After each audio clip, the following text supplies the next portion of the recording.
Okay, we're live. All right. So, as you know, I've been threatening to finally do some live streams on this channel, and it finally happened. And no, it's not with Gur Streams. No, it's not with Bad Temper Badger. Instead, it's with my third favorite atheist, Dark of All Trades. Oh, shucks. So, you put up a video recently that was addressing Catholics, which is something I don't see too much on your channel. Mm-hmm. Yeah, I've done a couple videos on Catholicism. I took up on a video from a channel called Catholic Central, who was deemed a hate group by the Southern Poverty Law Center. I didn't know that before I even started the video. It wasn't until I was done with the script and I was looking for like some scenes to throw in that came up on my radar. It was very strange, but do you know why they're a hate group? Is it like anti-trans stuff or anti-gay rights or something like I'm that? not 100% sure. I posted it on screen. Unfortunately, I don't remember. That was enough time back that I just unfortunately don't remember why. I have no problem looking things up, like to get you those answers if I need to. I have multiple screens. I just recently have done the multiple screen thing, but I don't. So I'm an older computer, my old gaming laptop. I had a friend of mine fix it, and I was tempted to use it today. I tried using it last night for a video, and it just did not. It looked too like pretentious. Yeah, I recently got a gaming laptop, and it is not good for streaming videos. I tried to stream some games, but Beat Saber is really slow on it, so it's just too much of a delay. So let's jump right into it. Let's not do too much dilly-dallying. Sure. What exactly did you have questions about when it comes to Christianity, science, reason? I rewatched your video as I was going for tacos. Oh, and so I noticed that from my point of view, the biggest, let's say, stressor between the Catholic, my point of view, and your point of view seems to be on the definition of the word faith and trust and the way that interplays. Would you like to start there, or is there another place you would like to? Yeah, that's a good place. So where I said in my video, as I understand faith, I'm a former Methodist. I was ordained Methodist in 2003 before the internet thing.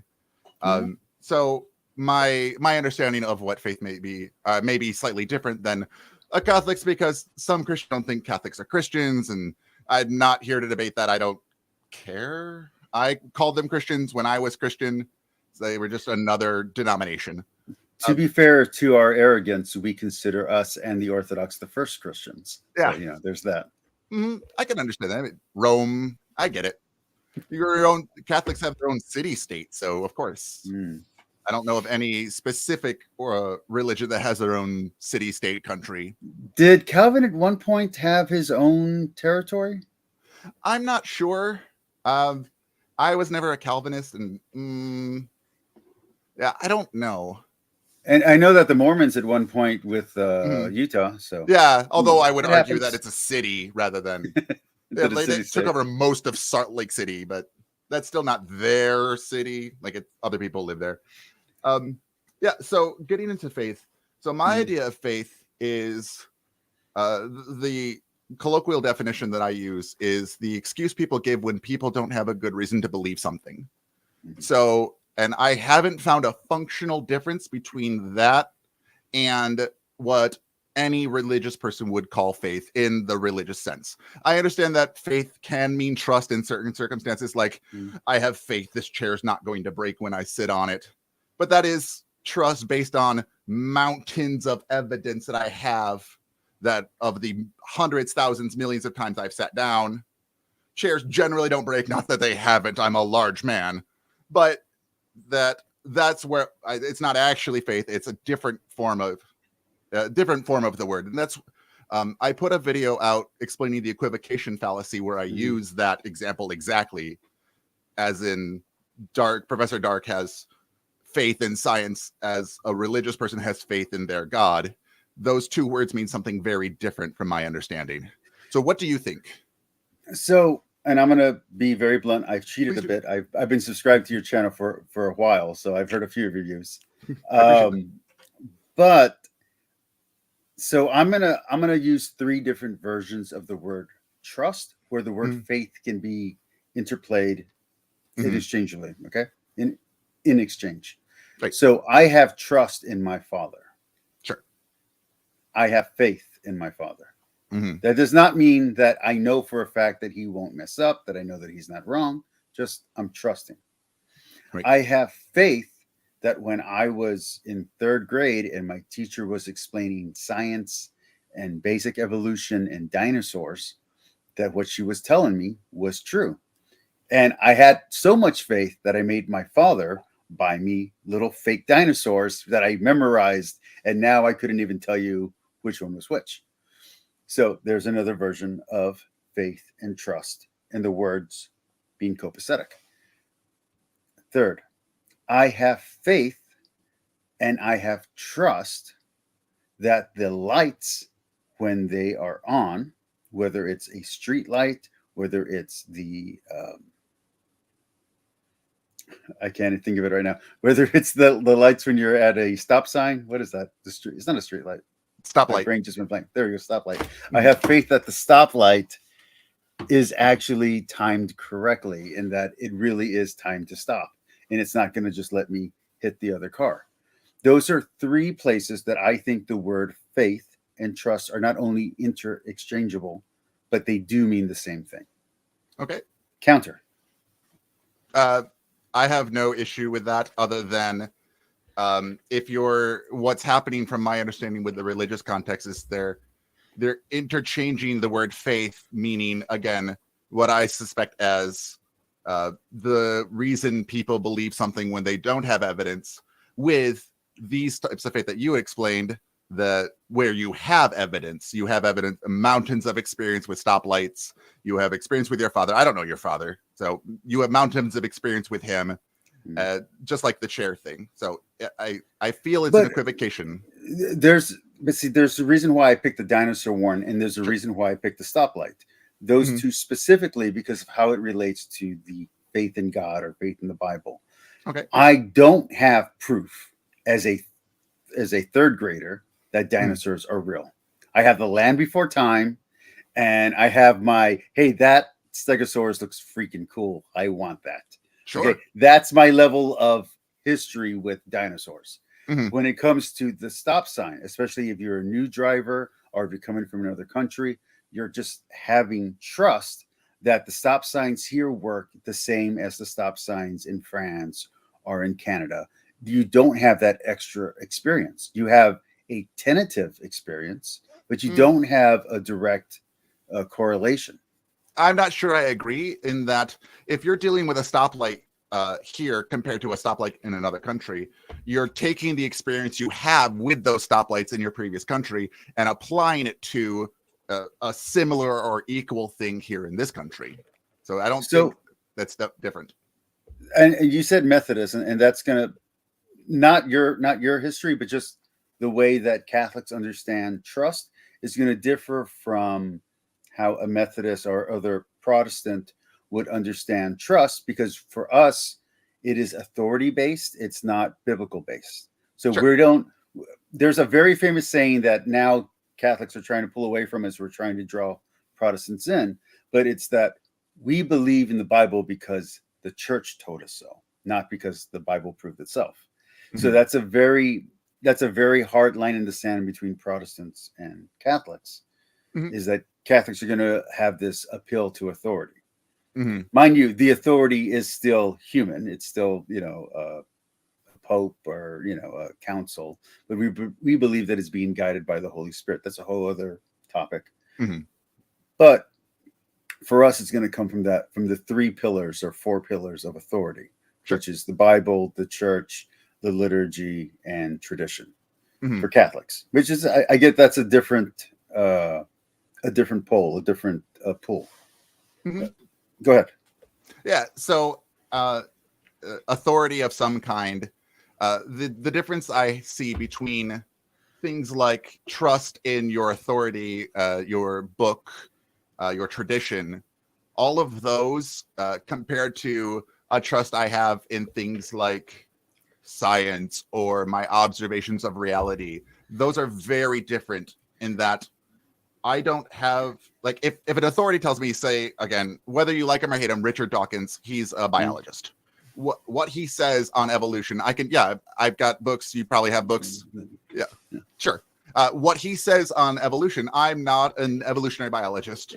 A lot of times I do have to try SSA, but I don't actually have to because I can go look for the data myself and find the data, find studies, I can find fossils, I can test it with things like radiometric dating techniques if I had the laboratory. All of this is testable, those kinds of things. Whereas things like the Bible and the tradition, they have the Bible and the tradition. And once you have to find a way to test those, otherwise I can't accept that as necessarily true. It's a reverse Pascal's wager kind of thing. So when you mention a similar, you didn't say the exact same words. Sure. When you mention a similar concept in your video, I had the same objection I'm about to give right here, which is, so I'm a philosopher. I'm not a good philosopher in any kind of way, but I'm a philosopher. I read a lot of books. I do this thing. So you wouldn't say that truth trees are logical problems? Putting the words into logical formulas and testing them is a way to test the validity of the claims that the Bible makes? So to make sure I understand, when testing, is that the question you're having? There's several parts to this, but my first thought when you said that was, as someone who took a lot of time to learn truth trees, I know that you can put both symbolic logic and formulaic logic into formulas, hence formulaic logic, and you can use formal logic truth trees or formal logic formulas to test the validity and soundness of a statement. You don't think that's a type of truth, that there's a type of internal logic within the claims that the Bible makes? Is there internal logic? Yeah, I can say that I'll even grant that the Bible is typically internally consistent through most parts of it. I would argue there are definitely contradictions that myself and myriad of other creators have pointed out, including religious creators. But can truth trees be useful? Sure. I can grant that truth tree as a test of validity is valid. So if the major claims of the Bible, or at least the major implications of the Bible, can be put into philosophical theories, and those theories can be tested out and checked to see if they're valid and sound, and they do turn out to be valid and sound, which of course they are, because otherwise you wouldn't have degrees and everything surrounding it being there. I don't agree, but please go ahead. Okay, well, as someone so I'm sure you know the ontological formula, you know a bunch of the other, so you can show consistency with a lot of these theories, logically speaking. So do you think that type of truth counts as legitimate truth? You can show logical consistency in fictional stories. I would argue internal consistency happens in Lord of the Rings. But I would not say that simply because something is consistent internally would mean that it comports to reality. So the classic one from, let's say, Aristotle's, I think it's Aristotle's, logic formulas. It's been a long time. It's like 20 years ago. That's okay. But, I understand. Unicorns. So does the term unicorn make the statement illogical? Does the term unicorn make a statement illogical?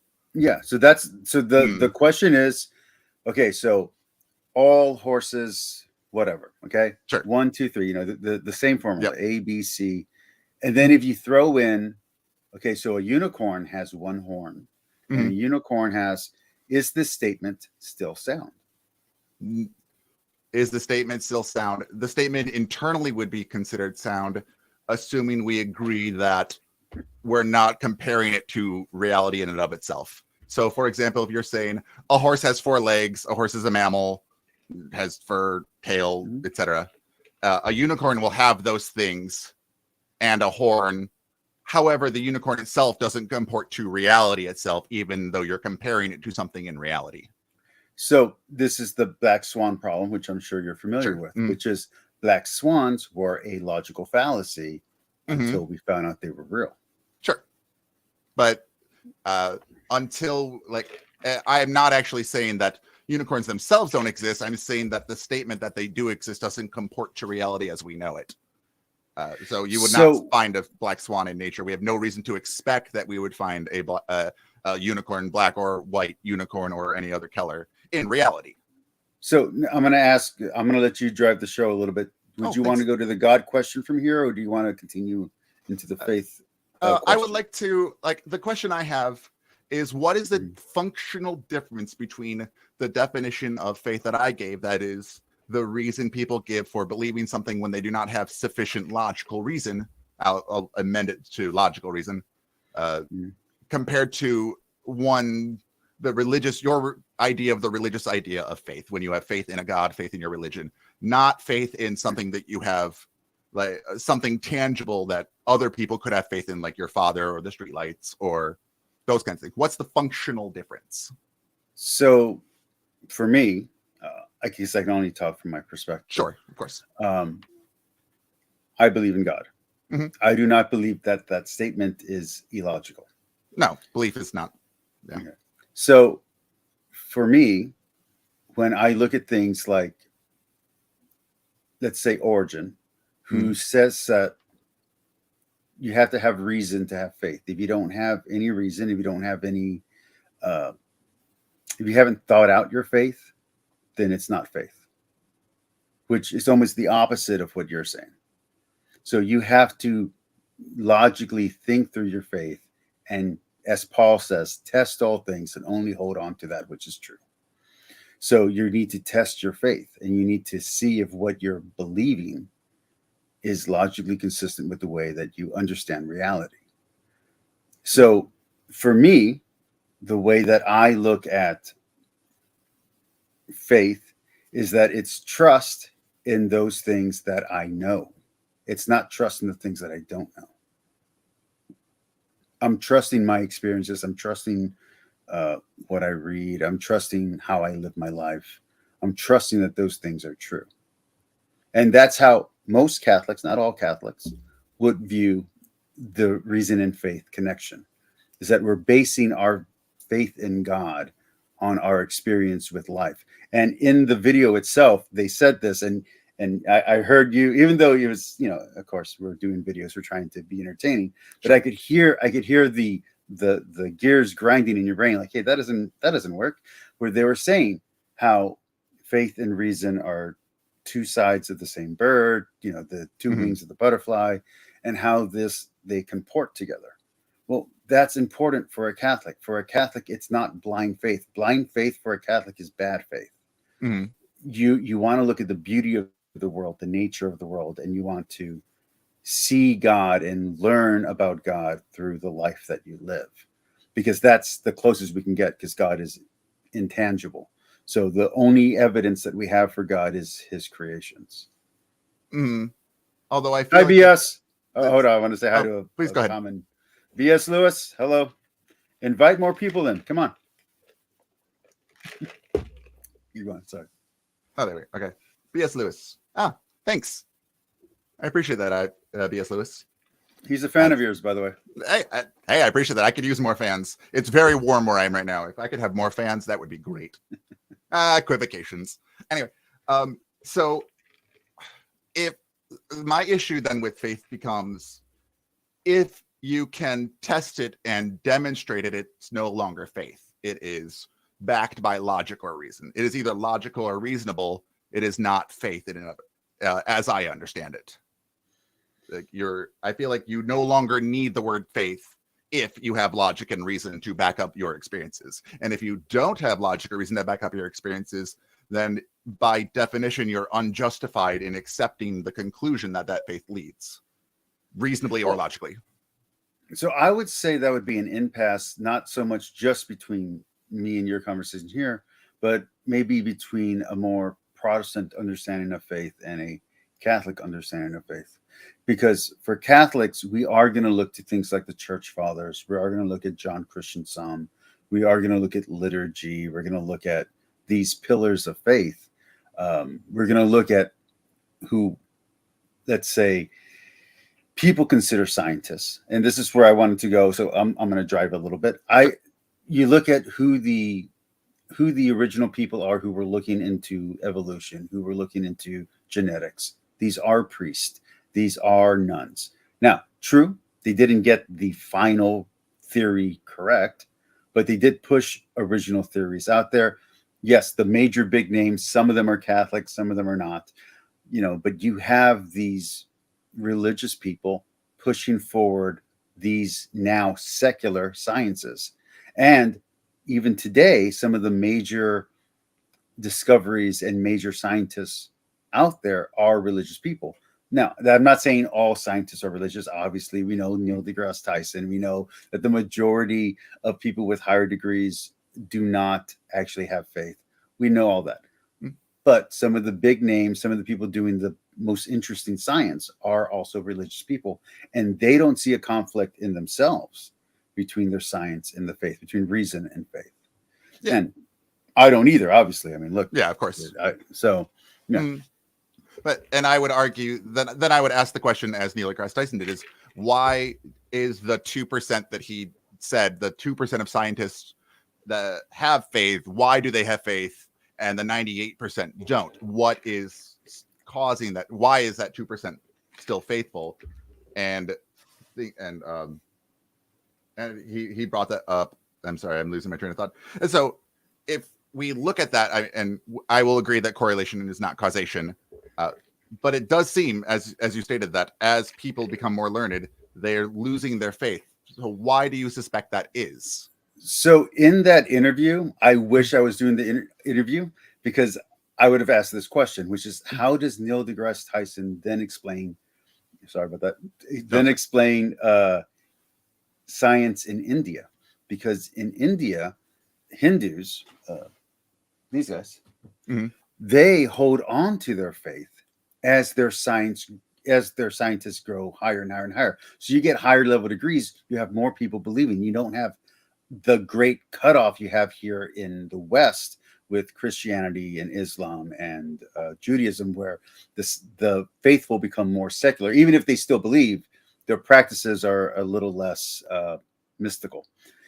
While in India, you'll have scientists openly talk about the gods, openly talk about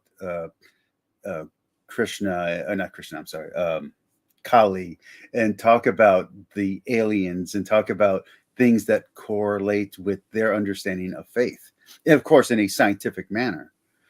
And even in some Islamic countries, you will still have that same tension where they'll try and hold on to both. But in India, it doesn't seem to be a tension in it. That's why I simply brought that up. So I think that Neil deGrasse Tyson would have to answer that. Is it that religion is the problem, or is it the superstition within religion that fades away, and that these scientists are mistaking for the faith? So they're doing what you do. So they're saying, no, faith means believing in what you don't know. Well, I know stuff now, so it's out. While in India, they're saying, no, faith is understanding how the gods created the universe, and we're all going to become this one great god, or however Hinduism works. So this is all tied into reality. So I think there is a difference there in approach to secularizing, whether you're in a religion that allows for, or in a denomination that allows for, the embrace of science, the embrace of evolution, because that's something we brought up in the conversation. We'll get to the Galileo part. Sure. But something that you brought up was that tension. Well, Catholics have embraced evolution almost from the beginning. Almost. We've embraced a lot of modern science, a lot of climate stuff. Now, there is radical traditionalists, which is our version of fundamentalists that exist. Fine. I'll cop to that. I'll agree that we have those people too.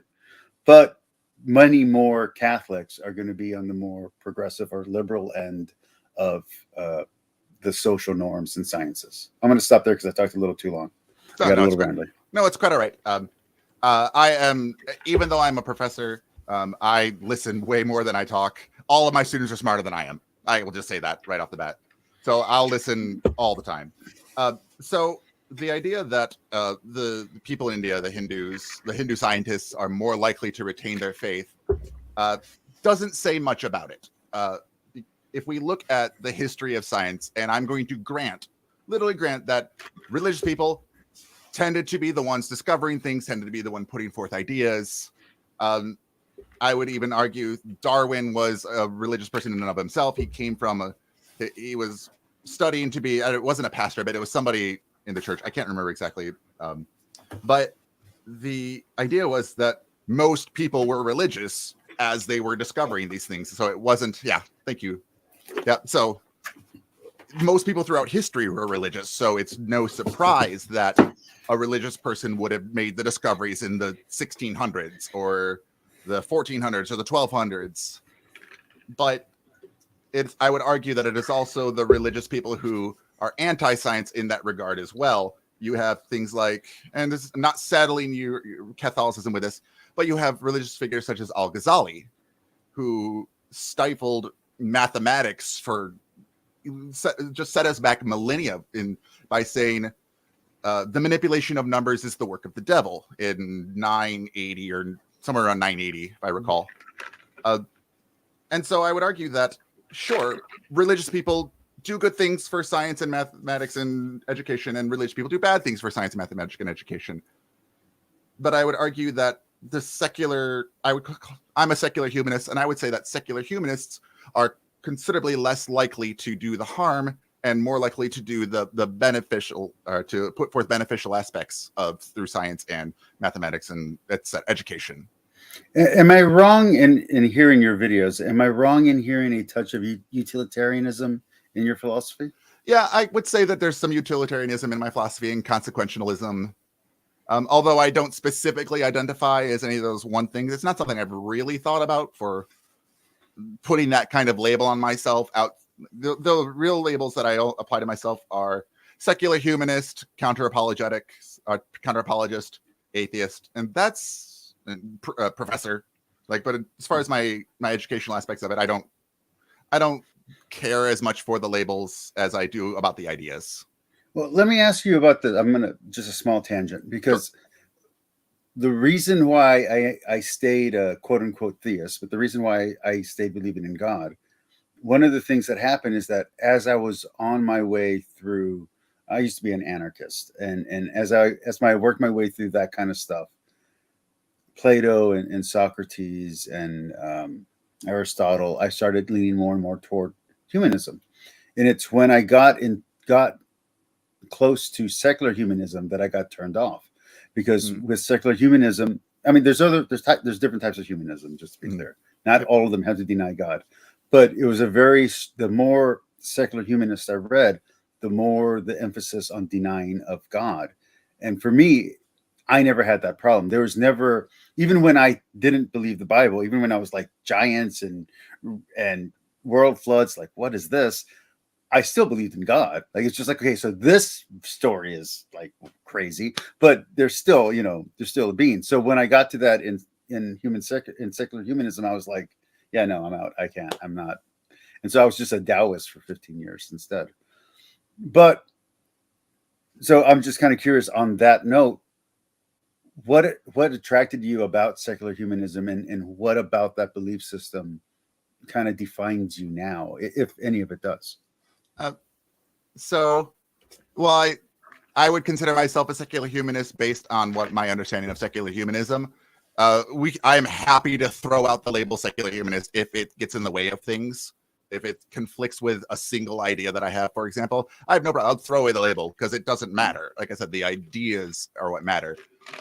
So I was studying to be a pastor of the Methodist Church, one of the churches that I went to. I was hoping to get my own, we didn't call them a parish, a congregation at the time. I worked under my pastor, and I was 18, and I was a youth pastor, and I was teaching the 12 to 17s in my church during church. So that was their church, and I did my Bible study, and I was in the church choir, and it wasn't until I started looking into things like how the universe works, how do we know what we know, and how do we demonstrate what we know, that and actually it was Ray Comfort that turned me off. So whether you like him or don't, I don't. But yeah, it was that he put out a movie called God versus Evolution, if I recall. And I saw Jacqueline Glenn. She did a response to it. Like, I watched the whole thing, and then I watched Jacqueline Glenn's response to it, and I went, this lady is making sense. She's not a philosopher. She's a YouTuber. And so, but what she was saying started to make more and more sense.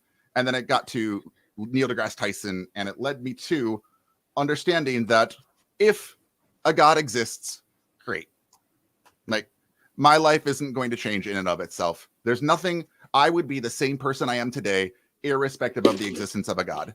And when people say that they are different because of a God, like, that's the reason why, that scares me. Because, again, what changes if God exists or God doesn't? For me, if he exists, nothing. I don't think he exists. In fact, I put forth that I have arguments against it. And that's something we can discuss at a later time. I'm not up for that right now. But I want to ask you then, sorry, let me finish answering your question, then I'll ask you that. Okay. So I have ADD. You'll have to forgive me. You're doing good. Well, thank you. So it led me to what is, like, I am who I am. What is the best way to make the people around me better? What's the best way that I can do to improve society? Well, my mom was a teacher.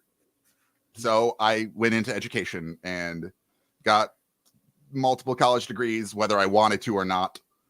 I needed them. So that led me to, okay, if I teach people how to communicate and teach people how to think for themselves and critically evaluate evidence. I hated critical thinking questions in school, hated them. But now I understand why they're so important. Because critical thinking is important. And that led to, how can I make my society better? And if God exists, my society, what I'm doing will still make my society better. If God doesn't exist, well, what I'm doing will still make my society better. God becomes irrelevant in my worldview. And if I'm punished for that, well, that says more about the God than it does me. So that's enough of my rambling in that situation. So what changes for you? Let's pretend. So we don't know. Let's go to a blank slate. We don't know if God exists or not. You believe he does. I believe he doesn't. What changes for you if God doesn't exist, but you don't know it? So I know you said blank slate, but yeah, I'm going to have to give you a non-blank slate answer, of course. Which is, in my journey through literature, I've tried many different approaches. I've read way more than I've tried because a lot of them are impractical. Like, I'm not going to go out and grab a spear and a sword and try living like a Greek for like a few months. But I have done Taoism. I've read the Quran. I've read most of the Hindu writings. Obviously, not all, because very few of them are available in English. I've read the Tao Te Ching, obviously, almost every year. The Book of Five Rings. So I've studied a lot of ancient philosophy as well, and a lot of different philosophical views. Every version of me, every time that I tried a different philosophy, let's call it that, or a worldview. I don't like that term, but that's what's used nowadays. Every time I tried a new one out, I saw the results. And some of them, the results were resoundingly negative. And some of them were resoundingly positive. And I'm not going to say that Christianity was the only one that was positive. Taoism was extremely positive for me. Stoicism was extremely positive for me. But there were other stuff, like, whether it's anarchism, whether it was humanism, whether it was, I never went the Ayn Rand route, but Kantianism, utilitarianism, those did not work out so well for me. Though personally, I like, great things happened for me. I was crappy to people around me, and that, as I grew as a human, I was like, I'm not okay with that guy having to deal with the consequences of my actions so I can have a good time. Like, that's not cool. So Christianity, in that sense, in a practical sense, is the one that holds the most truth for me, because it encompasses all the best things from Taoism. It encompasses all the best things from Stoicism.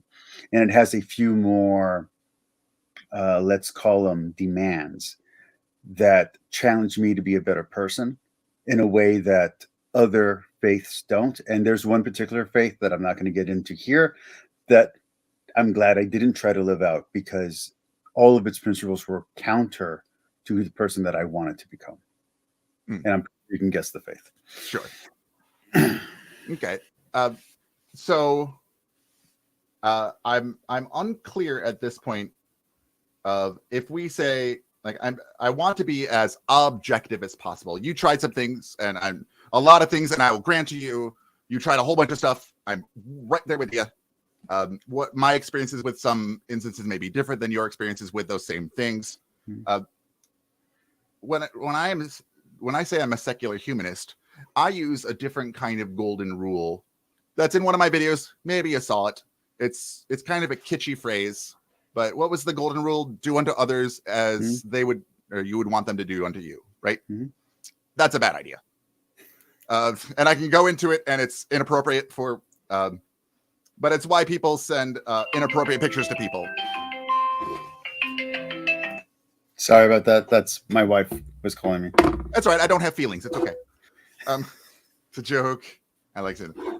So I don't say do unto others as you would want them to do unto you, because what I want people to do for me, I don't want, like, I wouldn't want people to do to me what I'm doing for them, because we have different opinions on what we want. So, for example, if let's say I mow somebody's lawn, does that mean that they should mow my lawn? People could argue about it, but I don't want them mowing my lawn. I want to mow my lawn. Like, so it's those kinds of examples.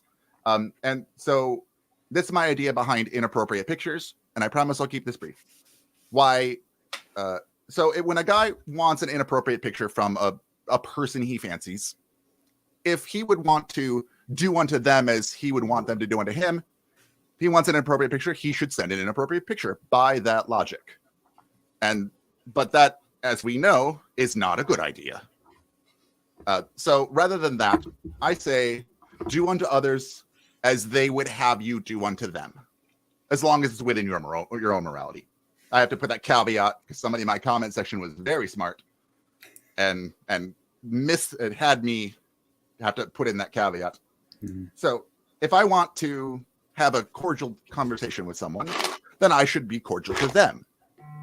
And so I want them to be cordial, so I would encourage that. You want me to be cordial, so you would encourage that of me. If I didn't want you to be cordial, then we could talk that. Can I push back on that just a little bit?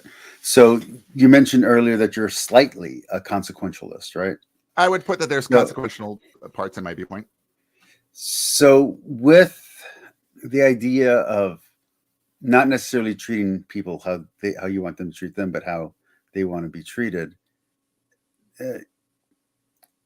If what someone wants is something that is devastating to you, that would be outside of your morality. That's outside of your morality, which is why I had to include that caveat. If it's devastating to me and outside my morality. Let's say it's not outside your morality. It's just simply not in your best interest. Okay, best interest. Then yeah, I don't foresee the issue. There's limits to like your generosity, I would say.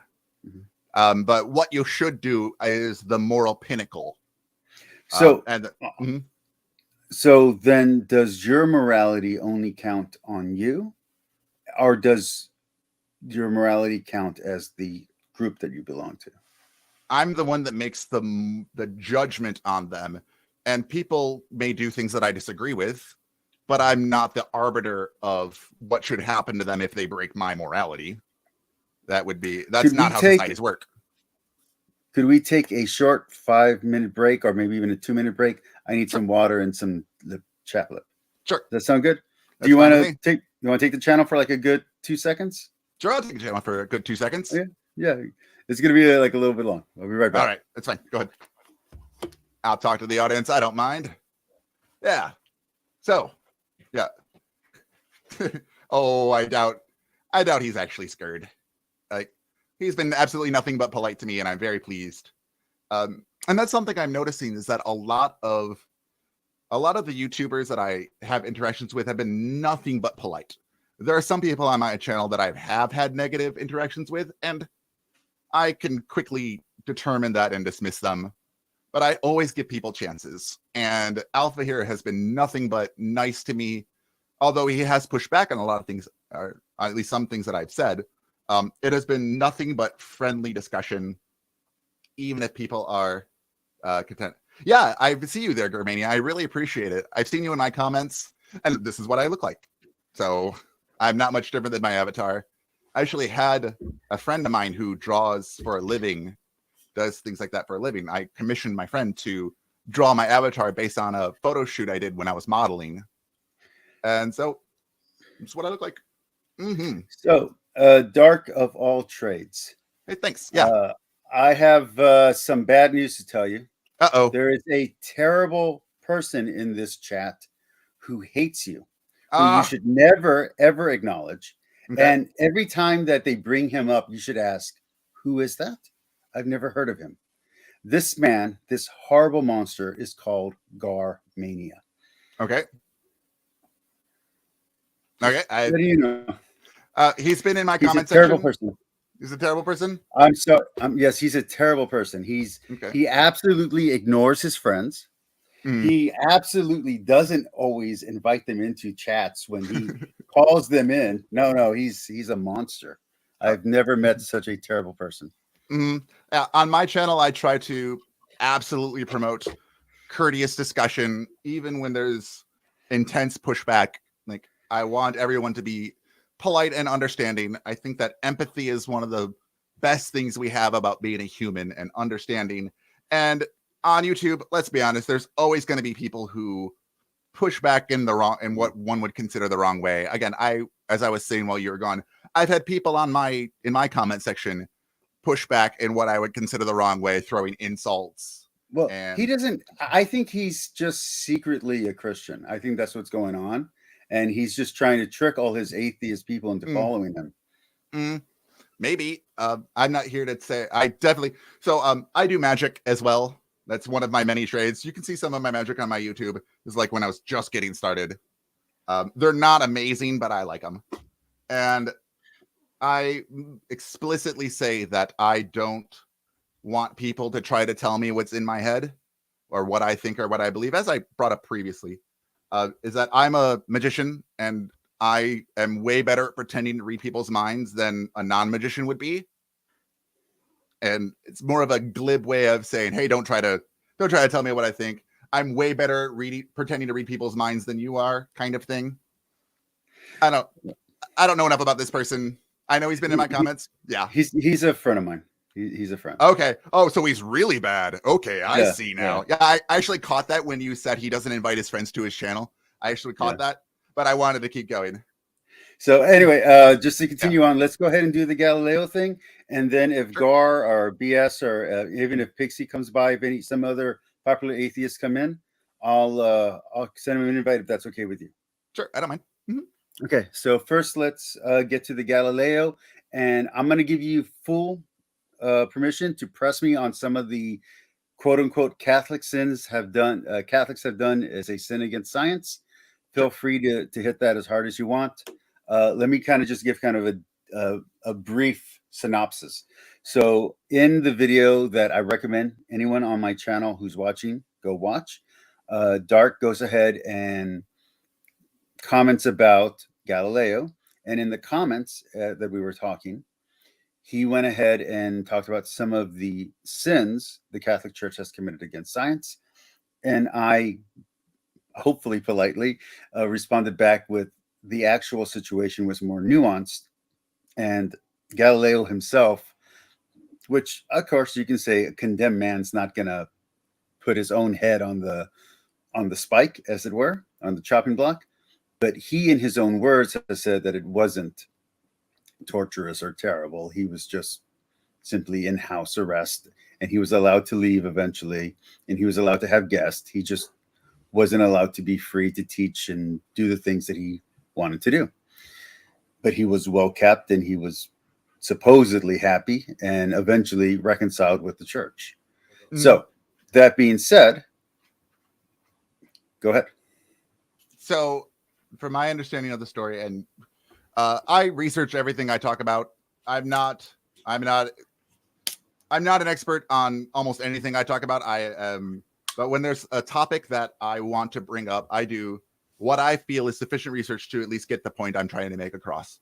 And the idea, I use Galileo as an example of which I had to make another comment for someone else of the I use Galileo as defense for my counterpoint to what the point that was actually being made. That the Catholic Church has it's famously has done things to stifle science, including however you want to describe it. It was arrest, going to be imprisonment that was commuted to house arrest, which from what I understand is because he was wealthy and gave a lot of money to the church. His family gave a lot of money to the church, so they had a vested interest. Supposedly he was also I'm going to be very clear, I'm not an expert on Galileo. Sure. But supposedly he was also friends with the Pope directly. So I mean that wouldn't surprise me. That kind of helps you with your trial. Yeah, when you have inside men, yeah. But it led to, like, if he had been free to continue his research in the world, rather than having a trial and being arrested and being stuck in his house for a day, a month, a year, 10 years, however long, that doesn't matter to the point. The point is that his work was delayed, if not completely prevented, even though, as I did state, he wrote some of his best work while under house arrest, according to the several sources that I could bring up. I don't have them in front of me. I can get them to you if you really like. I happen to be. Did I cut you out? Are you still there? Nope, I'm still here. Okay, sorry. Okay. I happen to be really interested in early church history, so I read a lot of history on the early church, including some secular sources. Although surprisingly, not too many secular people are interested in writing the history of a church. I've read. I've also listened to some courses from Catholics. I want to be very clear. It is from Catholics. It is a biased point of view on the history of the Galileo, what they call the Galileo scandal. Yep. And the basic gist of it is that the church nowadays admits that it was a mistake to have done that. Mm-hmm. And popes have apologized for that. Just because you asked that question, they have. Yep. But on the other hand, if you go back into the actual situation, it was preventative based on the fact that other scientists at that time, which this is legit, thought that he was wrong. So the church, just like with evolution now, the church allows the teaching of evolution in the church. They don't endorse it. The church has a very long tradition of not endorsing the very things that they allow to be taught. So one of the things that Protestants love to complain about is, what is the point of infallibility if you guys never use it? We say the Bible's infallible and it's infallible in everything. You say the Pope's infallible and he's only mentioned 8 things. So what is the point of having an infallible Pope if he's only made 8 declarations? What's the point of having an infallible church if they've only ruled on 3 or 4 verses in the Bible? We have, Calvin's written on every single book. Luther has written on every, on this passage, on Romans. And these are very authoritative in our understanding, but we don't hold them as infallible. And then Catholics are like, yeah, our guy's infallible, but he doesn't say anything. So it's kind of a different take here. So we allow for different scientists and different things to be discussed and argued amongst themselves. Even in theology, we allow, like if you read the church fathers disagree with each other sometimes vehemently on every single theological issue, but yet we still hold all of them as saints. We're not like discounting them because they disagree on a theological point of view.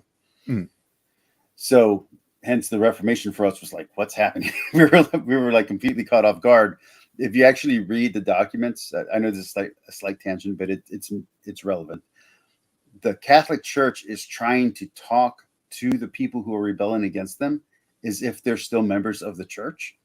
And when you read the Augsburg Confession, it's the complete different attitude. It's like, no, you can't tell us what to do. Like we're we're not your equals. We do what we want. So it's like this really interesting point of view where the church doesn't always seem to grasp that people don't accept its authority.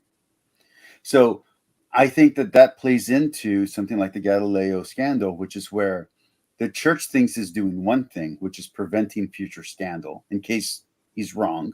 The church doesn't want to tie itself to a belief system that might be wrong, because then that makes the church wrong, which according to tradition, the church can never be wrong. So they can't attach themselves to a single theorem, even if it's like super obvious. While you have, from the secular point of view, hey, that guy who was correct is being persecuted, as in being told to shut up because his theorem hasn't been proven yet to a satisfactory level to a group that has themselves said, we don't know anything about science. So the group that says, hey, we don't know anything about science is saying, we don't accept your theory because we don't understand it. It sounds bad from the outside, but from the inside, where the church is saying to itself, let's not attach ourselves just in case he's wrong. It makes sense internally. And that if you listen to some of the documents, if you listen to a course that reads the commentaries that were made, you'll see that this was the internal thinking of these bishops. They were trying to protect the church from future scandal. Obviously, they failed because they made a bigger scandal out of it. But that's what they were trying to do. Right. And what's paved with good intentions? Yeah. Yeah.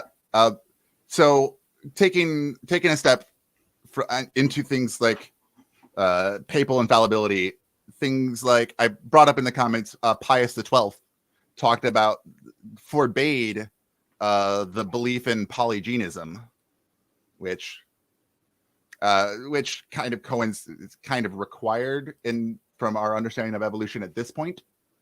I'm going to be blunt. I worked 13 hours today.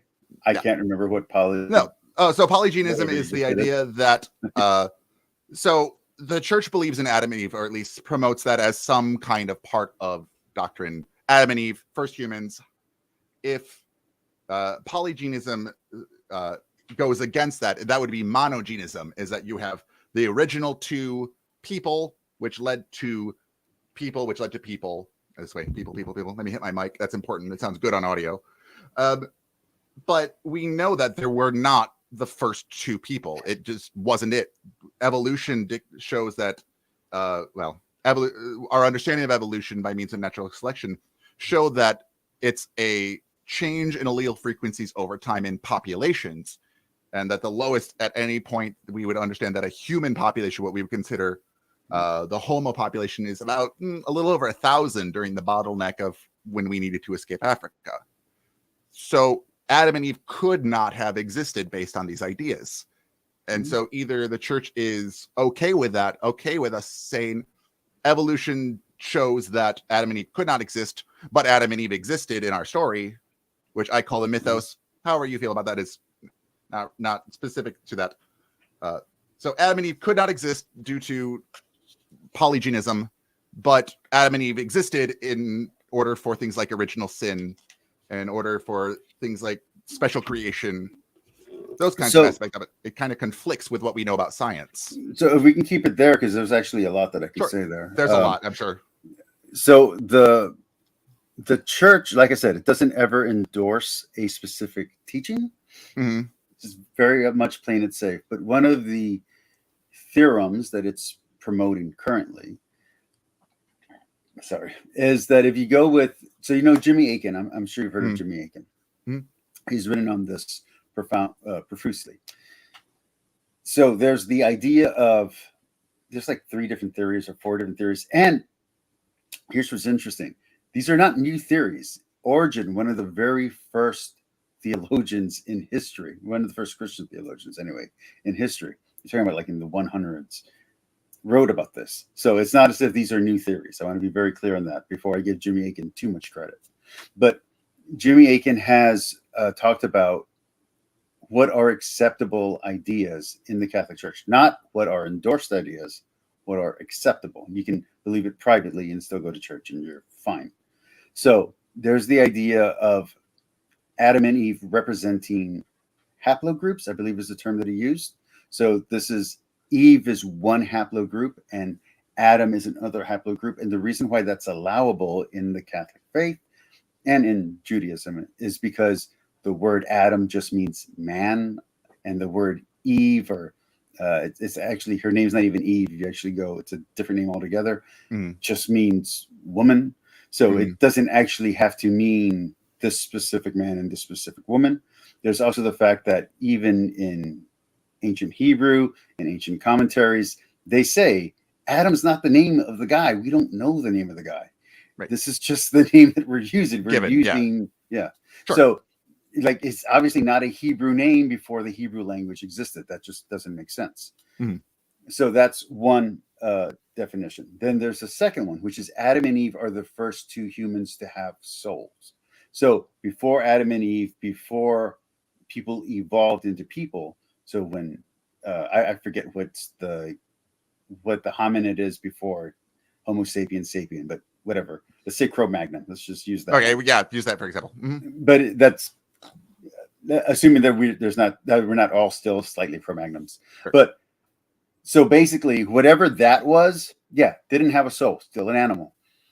Adam and Eve are the first two humans, not necessarily the first two apes that are humanoid or humanistic. Okay, that's second. You can have that belief. The third belief that you can have is, of course, the literal interpretation. So the Catholic Church, for those that don't know, have 5 ways of reading the Bible.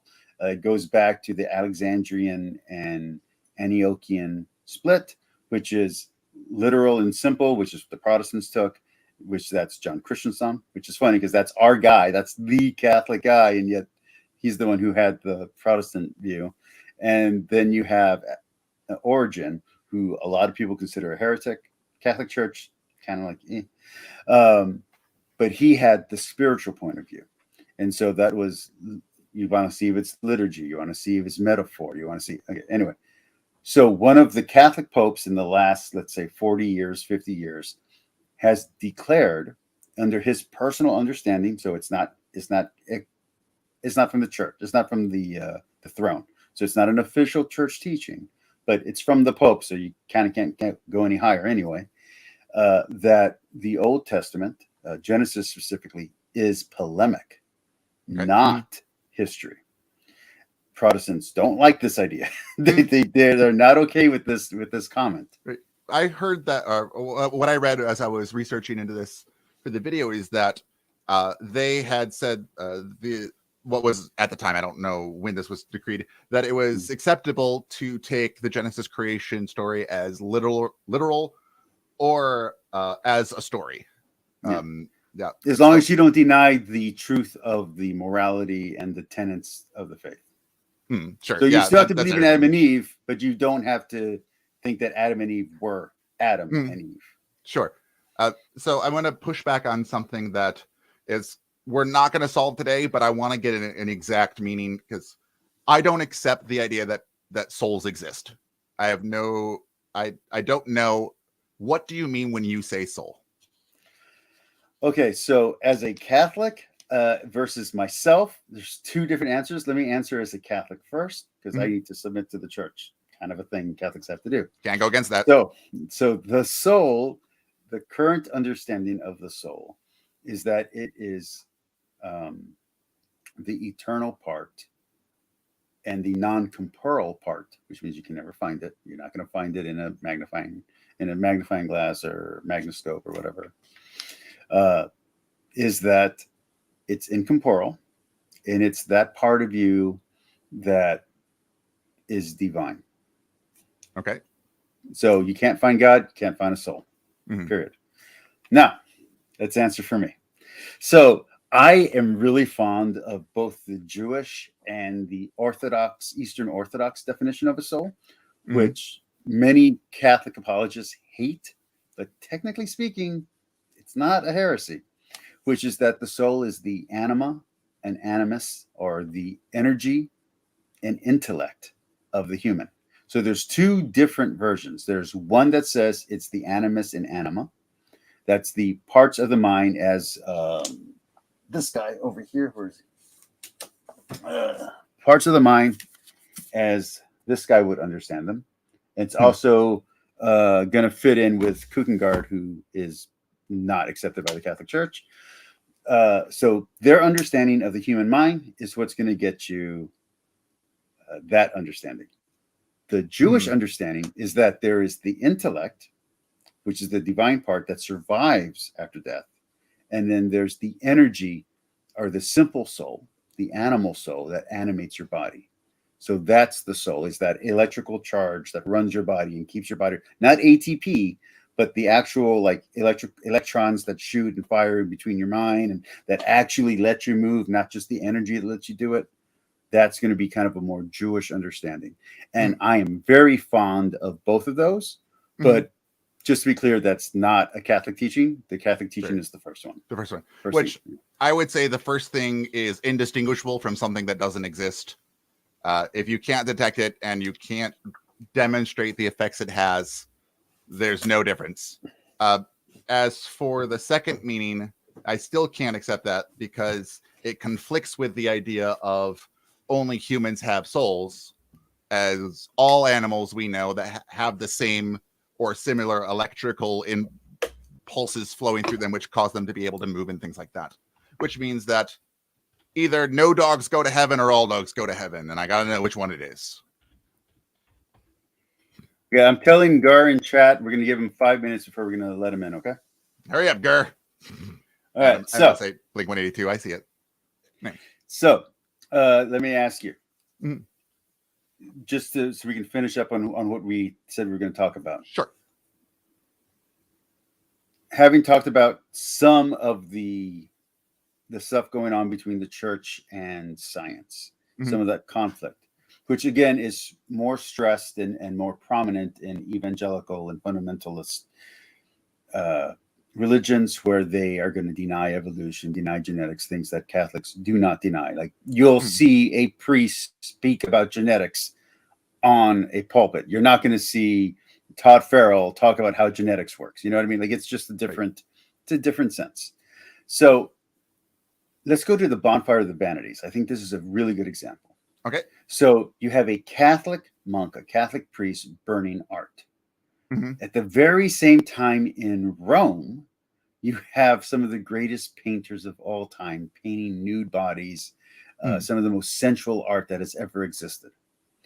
So you can't say that the whole church is condemning art and beauty, while you can say that one particular very popular monk, who's still followed by some Catholics today and by even some non-Catholics, did burn great, amazing art to make a point. Right. So I think that, yes, you can say that some Catholics, like some rad trads, are going to push back against genetics and evolution and are going to embrace a literal Adam and Eve as a literal events that happen in the Bible, not representative of two people who we don't know much about. Sure. But that's not the church teaching. And the church very carefully doesn't give a teaching on this because they don't know, because of how far back, you know, there's just a lack of evidence there. What do you say to that on this topic before we let someone else in? Sure. So the idea that things done by at least if not the church as a whole, but sufficient representatives of the church, including the Pope, have been demonstrably bad for things like science and education and even the human species. And I can point to things, keeping with Galileo, I can move from Galileo to Copernicus, who just happened to die before a lot of his work got circulated. So he was still deemed a sinner by the Catholic Church posthumously until that. Anyway, but things like personal opinions on it aside, the Pope Benedict, the most recent Benedict, had received condemnation from most health organizations for saying that things like condoms will make the AIDS epidemic worse. Not only will not help, but will make it worse. And that's not a direct quote, but I can get you the direct quote. I'm not going to do it right now live. but that has received so much pushback that is scientifically and anthropologically demonstrably false, that things like contraception has been known to reduce the amount of things like STDs and teen pregnancies and abstinence is the worst. So just on that particular quote, and I only know this because it was a controversy in the Catholic Church for the opposite reason, because the full quote is him saying how he can see how it would be helpful in areas devastated by HIV to allow them to have the condom and just go to confession for it because of how out of control the outbreak is in that area. And he was specifically talking about the area that he was a pastor of. So the full quote was more nuanced, just like with the other one, where he was trying to both say, he was trying to talk, you gotta remember, he's a politician. He's not just a spiritual leader. He's got to control both the rat trad and the liberal and the, whatever form of Catholic you are, he's got to speak to all of them. So he has to, and he can never contradict what's called the treasury of faith. So he can never go against what the original church said. So the original church, if you want to read a document called the Didache, it's very short. Every controversial teaching that's not in the Bible, and you're like, well, where do people get that? It's in the Didache. Protestants don't have it because they don't acknowledge tradition, but that's where all those teachings come from. It's not the Bible, it's the Didache. Abortion, all the hot topics, homosexuality, it's all condemned there in very plain words. So that's where you're getting it from. So he can't go against that. No matter what he wants to say, he can't go against that. So if he wants to promote condoms, he has to say, hey, I understand that we can't have contraception in the church, but in this one area, we can make an exception for confession, not an exception for the sin. So it's still going to be a sin, but we can allow them, while they're figuring things out, to use this as a means to mitigate the damage that this would cause.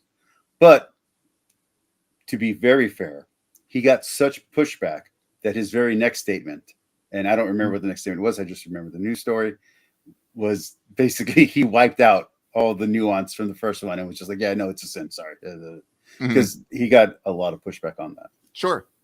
And then that has just the idea that things like contraceptive are disallowed, even if they weren't actually disallowed, but people think they're disallowed by statements made by the church, has done immeasurable damage throughout places like Africa, arguably South America, arguably Latin America, North America, where religion tends to have a hold. So I can point to examples of how at least statements made by higher ups in the Catholic Church, if not the church as a whole, have done things to damage education, science, and humanity as a whole. And that's my point of that. Not that any organization is going to be perfect. Like I do make concessions that the Catholic Church in and of itself has had progressive stances by comparison to things like other religions, for example. The fact that they've done harm, immeasurable harm, and continue to do so, let me be very clear about that. The Catholic Church continues to do harm in terms of certain scandals that I'd rather not go into. I specifically avoided. I'm sure in my video. Yeah, you can figure it out. I'm sure once another gentleman who's already on the wings jumps in, right, he'll gladly say everything you don't want to say. Sure, something about Cardinal Pell, and I don't know. I'm not gonna go, and I don't want to go into that actually, because that's just an example of the church continuing to do harm to, as a group, the church is doing harm to society. And again, no group is going to be perfect. However, they should know better by this point. Are you ready for a new guest to arrive? Yeah, is this a surprise guest? I can't wait to meet who it is. Is it a mystery date? It is. Ladies and gentlemen, boys and girls, everyone and anyone, and my secret love, you know who you are. Welcome, Garmania.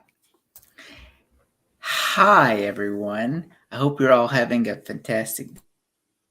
Anyway, so that was Garmania, everybody. I hope you all enjoyed the show. That was funny. Dark of all trades. I like your channel. Thank you. Just subscribed fairly recently. I appreciate that. Thank you. Yes, you got some good stuff. And when I saw that Alpha Centurion was talking with you, I thought, wait a second. How does he know about Dark of all trades? Yeah, he did. I did. Alpha Centurion's videos was one of the early videos that I responded to, as I had just come off of a guy named Baptist Joshua, who is an absolute. I don't speak poorly about people. His videos were not pleasant. Is he the guy who's friends with someone named Matt Powell? I don't know if he's friends, but they have a lot in common. Okay, because okay, I think I know who you're talking about. I'm so sorry. Yes, like I think I was going to make a response video to one of his videos, and I was just like, God, I don't even think I can do this. It just feels icky just watching him. Yeah, that is. Go ahead. And so I love answering questions. Yes. And so I was coming off of Baptist Joshua, and I needed a mind cleanser. I needed to listen to something even remotely intelligent, because it hurt. And Alpha here posted some questions that were a lot of fun for me to like. A lot of my answers I felt were a little more off the cuff than what I would do now, but I did research some of them to make sure that I was wording things right and I had correct, or at least sourced information that I was giving. So anything I told him, I could probably at least find a source to back it up, roughly scholarly of some kind. Yes. And so that's how I ran into him. And then he subscribed to me for some reason. I don't know why. He's scouting the enemy is what I'm guessing, which is good. I welcome discussion. And I tried to have discussion with Baptist Joshua, and I'm not going to do that again. Wait, so I don't know if you know this about me. Answer Gar. I'm sorry, what was the question? My question was, did you and that Joshua dude talk? Well, we had a short exchange in the comment section of his video when I said, because he was literally the first person I responded to, and I said, hey, I've got this thing, I made a video and I'm open for discussion. If you want to see, I would open to talk about any of these. And he stopped because he brought up Hitler and why was Hitler wrong if under an atheist morality. Of course. Shocking, I know. Very Dark, I don't know if you know this about me, but I'm actually married to an atheist. She's a professor at a major university that I'm never allowed to meet her.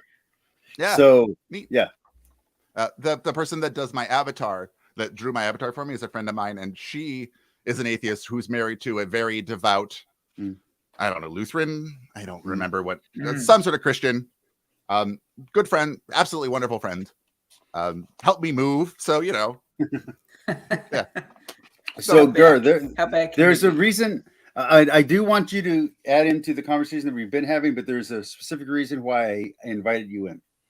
I finally found the answer to your hell question. Yeah. So the original definition of hell, as understood by Jewish people, and this is a Talmudic understanding. So this is called the Targums. They no longer exist. This was an Aramaic Jewish culture that has been wiped out. Okay. In the original hell only lasts for 12 weeks. And at the end of 12 weeks, your soul is shot up into heaven, into Grand Eden. While the universalism for the win. While the most evil people, so someone like Hitler, would be burned up. So that's the whole point of the fire. So the fire burns the wickedness away. So if you're so wicked that you're mostly evil, there's nothing left of you when it's done. So at the end of the 12 weeks, you're annihilated. And if there's enough good in you, there's enough intellect, then you can survive, and what that good is can go into heaven. Now, here's the other thing. Unlike Christian heaven and Christian hell, you can go back and forth, back and forth, back and forth. And there's this great reading in the Talmud about how God takes the people from hell and shows them heaven and says, hey, don't tell me you can't repent. There's space for you here. And then he takes the people from heaven and takes them down to hell and say, don't think you can't mess up. There's space for you down here. And he takes them right back. So there you go. So in the original understanding of Gehenna, once it was no longer a physical place called Hinnom, that original Jewish understanding, which is now kind of spread out in Judaism, and the original group is gone, unfortunately, because of conquest. That is the original understanding of hell. So the original understanding of hell is more reasonable to the questions that you have been asking, and yet no Christian will ever get there, because I literally found this because a apologist that I love said something stupid about purgatory. He said it was a Jewish belief, and I'm like, what the heck are you doing, man? Was that Trent? No, I wish it was Trent, because I have problems with Trent. No, it was Joe Heschmeyer, and I love Joe Heschmeyer. And so I was like, I made a video countering him, and my views on my channel have again shot down to nothing. Like they don't like it when you tell them they're wrong. And I'm like, look, I'm not disagreeing with you on purgatory. I believe purgatory is real, but stop saying it's a Jewish belief, because it's really not. And so I used the Art Scroll Shamash. I used a rabbinical commentary. I used the Talmud. I don't have the full Talmud because I'm not that rich, but it's I have like selections, and I just simply looked up Gehenna and defined it, and I read the verses, the relevant verses that he uses as a reference, and it's like, it doesn't say what you think it says. Like, I'm sorry. Like, yes, there are parallel correlations between the Talmudic, an extinct Jewish sect. There's parallels between that and purgatory. You're correct. And some of that does survive into modern Christianity and modern Catholicism. But those are parallels. They're not causation. They're not connected. Like, so you can say, yes, we take inspiration from them, or, you know, our view of purgatory is compatible with a specific view of Gehenna in a specific understanding of Judaism. You could say that, but you can't say it's an active view that Jews believe in, because Jewish apologists will just destroy us in the comments. Like, it's just, I was like, what are you doing, man? Anyway. Well, I will say, to have a place where people are punished for their wrongdoing and then redeemed after serving their time, so to speak, that makes more sense to me than just poof, you're gonna burn forever for all eternity. So Guard, now your homework is to watch my boring video and comment underneath it. I'm pretty sure that is hell, though.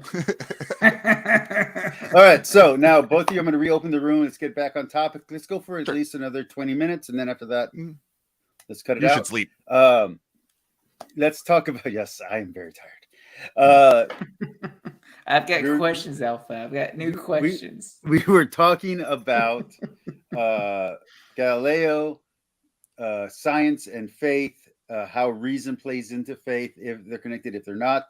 Gur, as the new guest, feel free. What was the topic again? I'm sorry. I was reading B.S. Lewis's. I'm sorry. I wasn't listening to myself. It's going to have to be done. So we were talking about Galileo, and then we talked about science and reasoning and how it corresponds or correlates with faith in some sort of worldview. Well, I will say, I don't think science disproves God per se. I think science definitely etches away at a fundamentalist reading of the ancient text, but I don't think they have to be exclusive, mutually separated or anything. And yeah, I mean, it's just for those who believe in young Earth creationism. Yeah, science and that view of the Bible is definitely at odds with each other. But if you say, well, I believe God used evolution and whatnot, then it's like, okay, that can work as long as you reinterpret certain verses to mean a certain thing.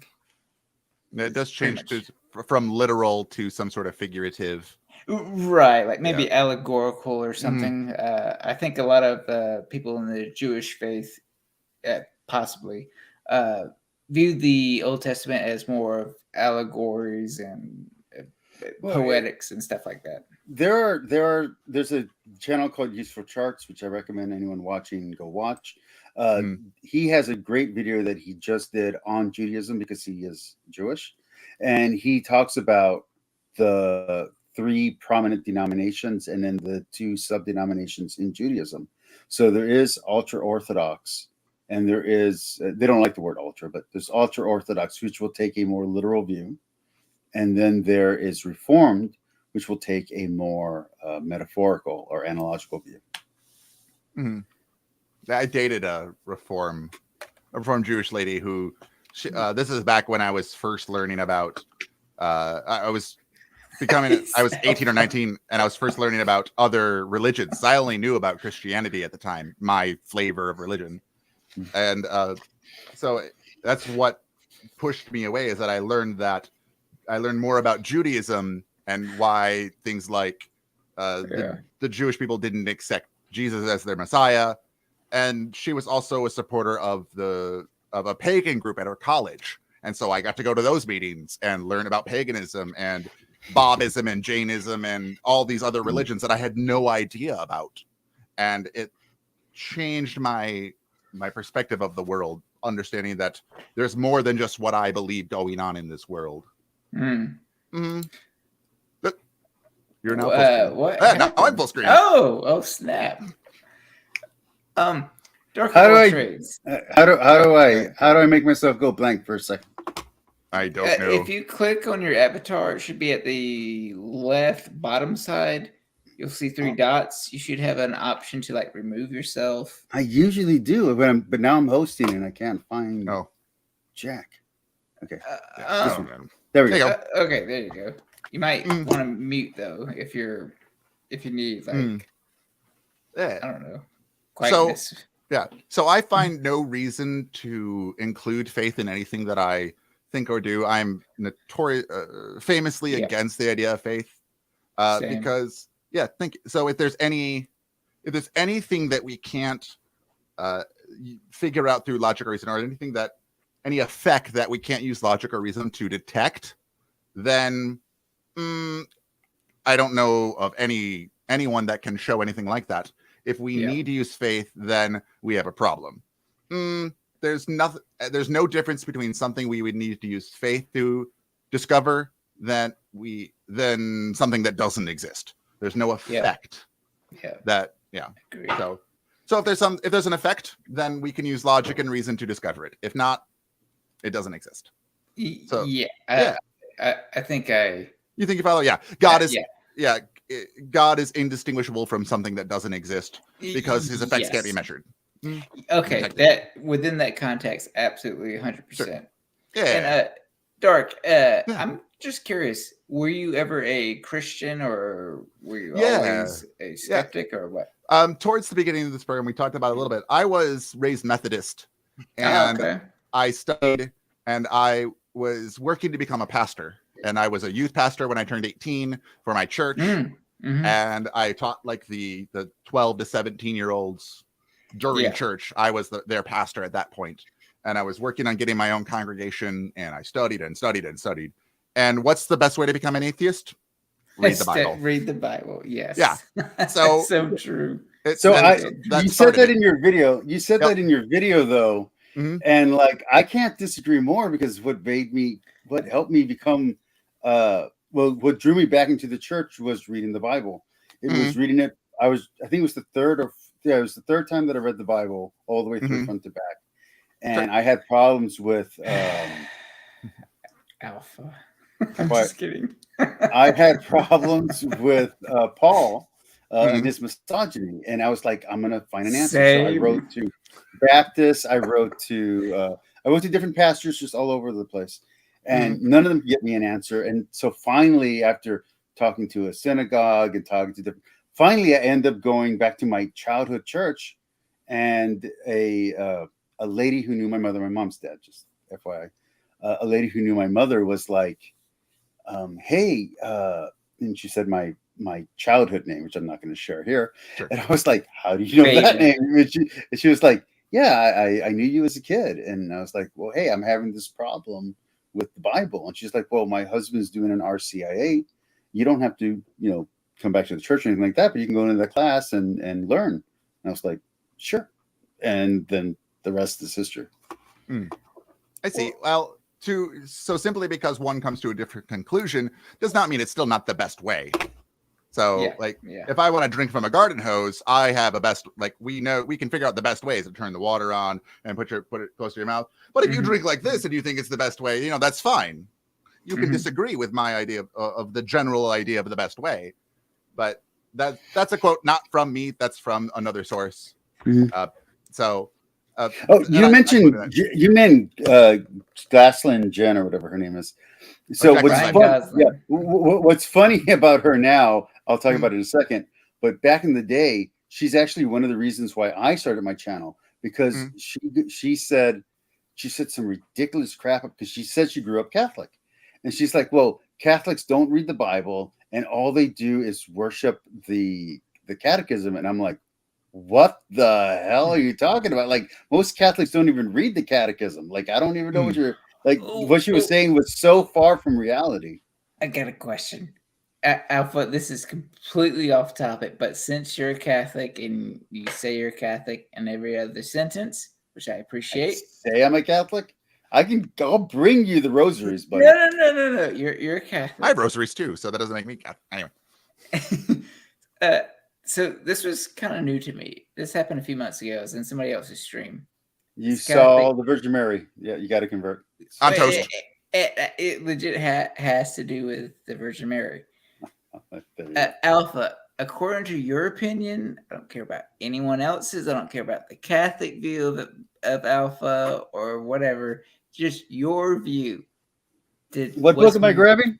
Was Mary a virgin until death, or until she was no longer here on the earth?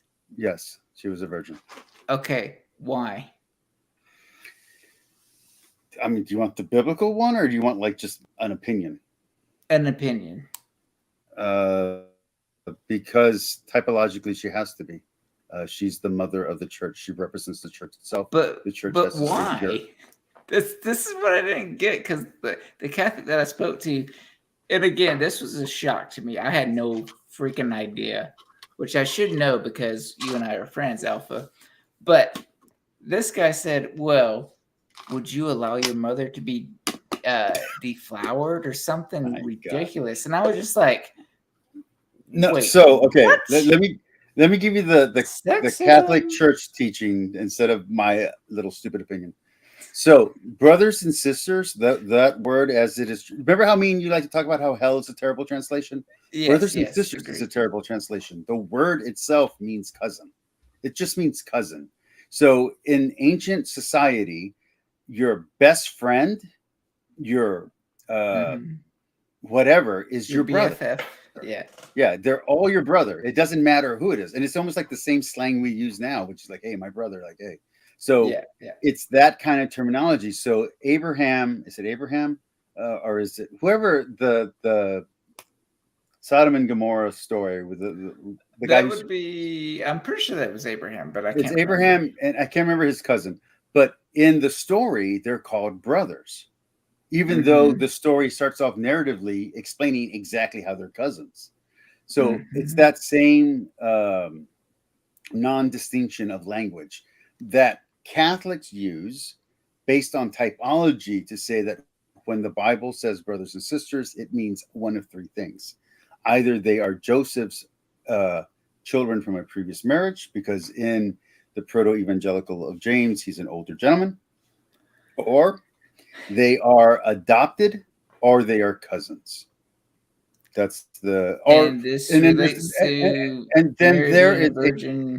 there is a third understanding. Hold on, which is that brothers and sisters and cousins could just mean the village he was from.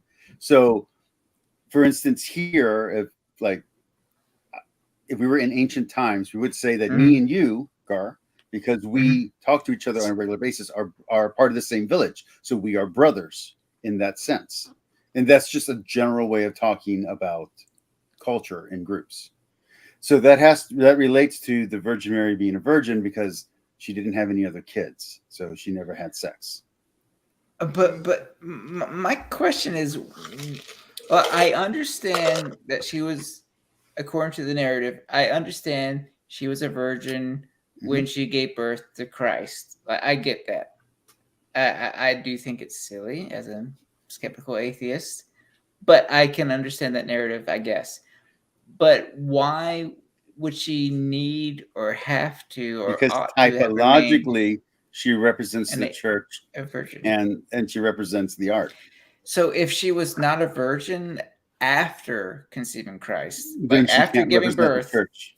Why? What is it about having sex with your husband that would make you not eligible to be the whatever you said about church? It's not just having sex with your husband. It's also a man can't have sex with a woman.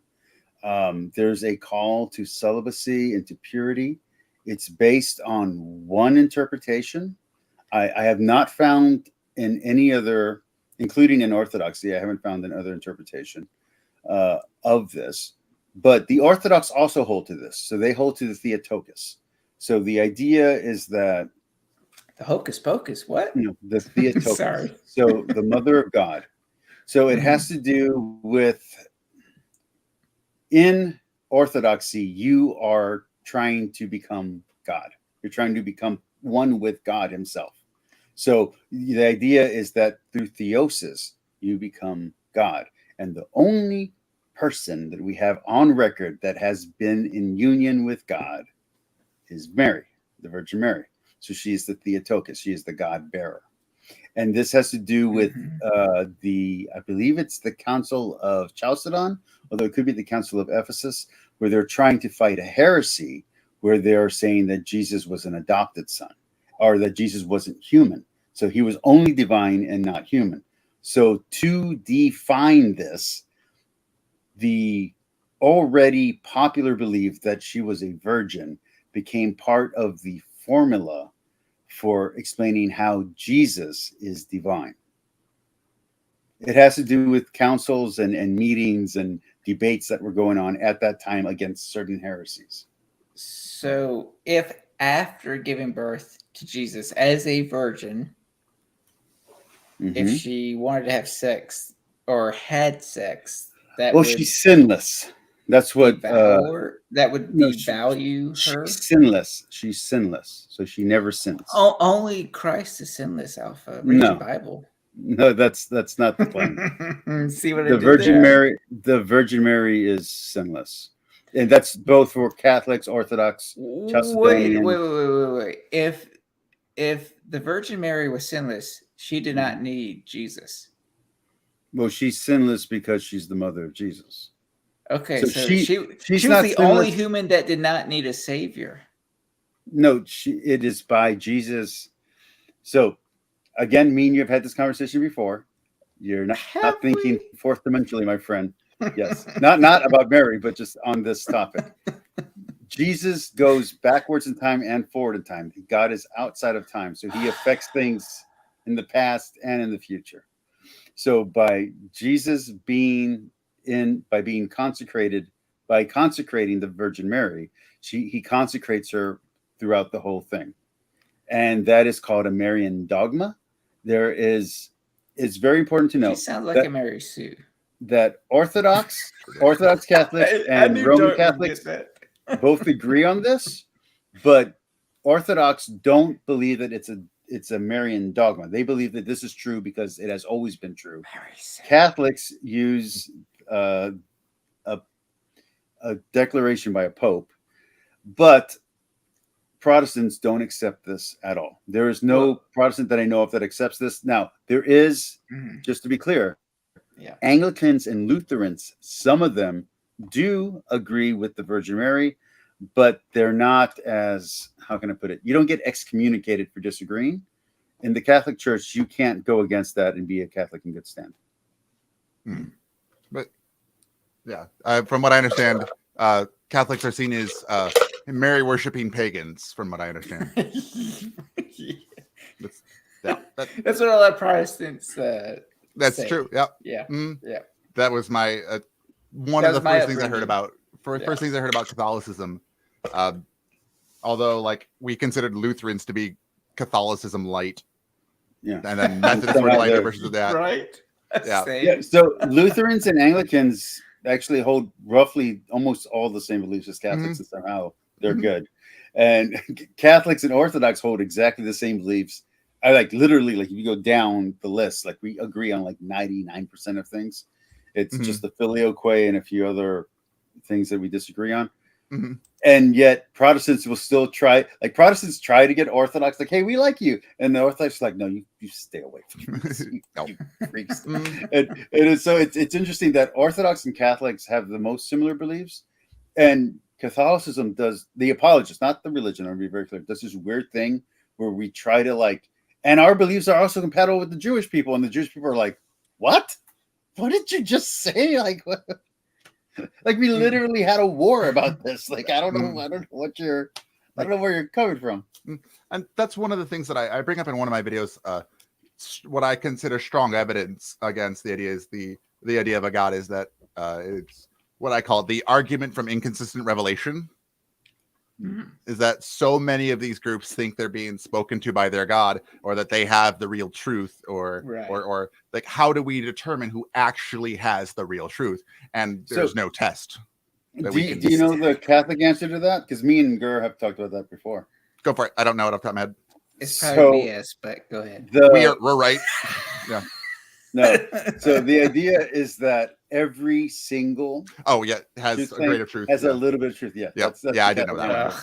Hold on. We're talking to a new age. I did not know. I'm sorry. I'm sorry, Dark of All Trades. I thought that I had the real Garmania in here.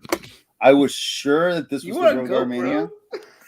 But apparently this is an imposter. This is a lying. I see. This is a lying piece of, you know what? I am so sorry. Let me bring in the real Garmania, my actual friend, who I know I've seen his face. We've hung out together. Right. What the hell is this? So, from what I said, there's a comment in the chat I'd like to address real quick. There's a Gar of All Trades. Oh, fantastic. I see what you're doing there.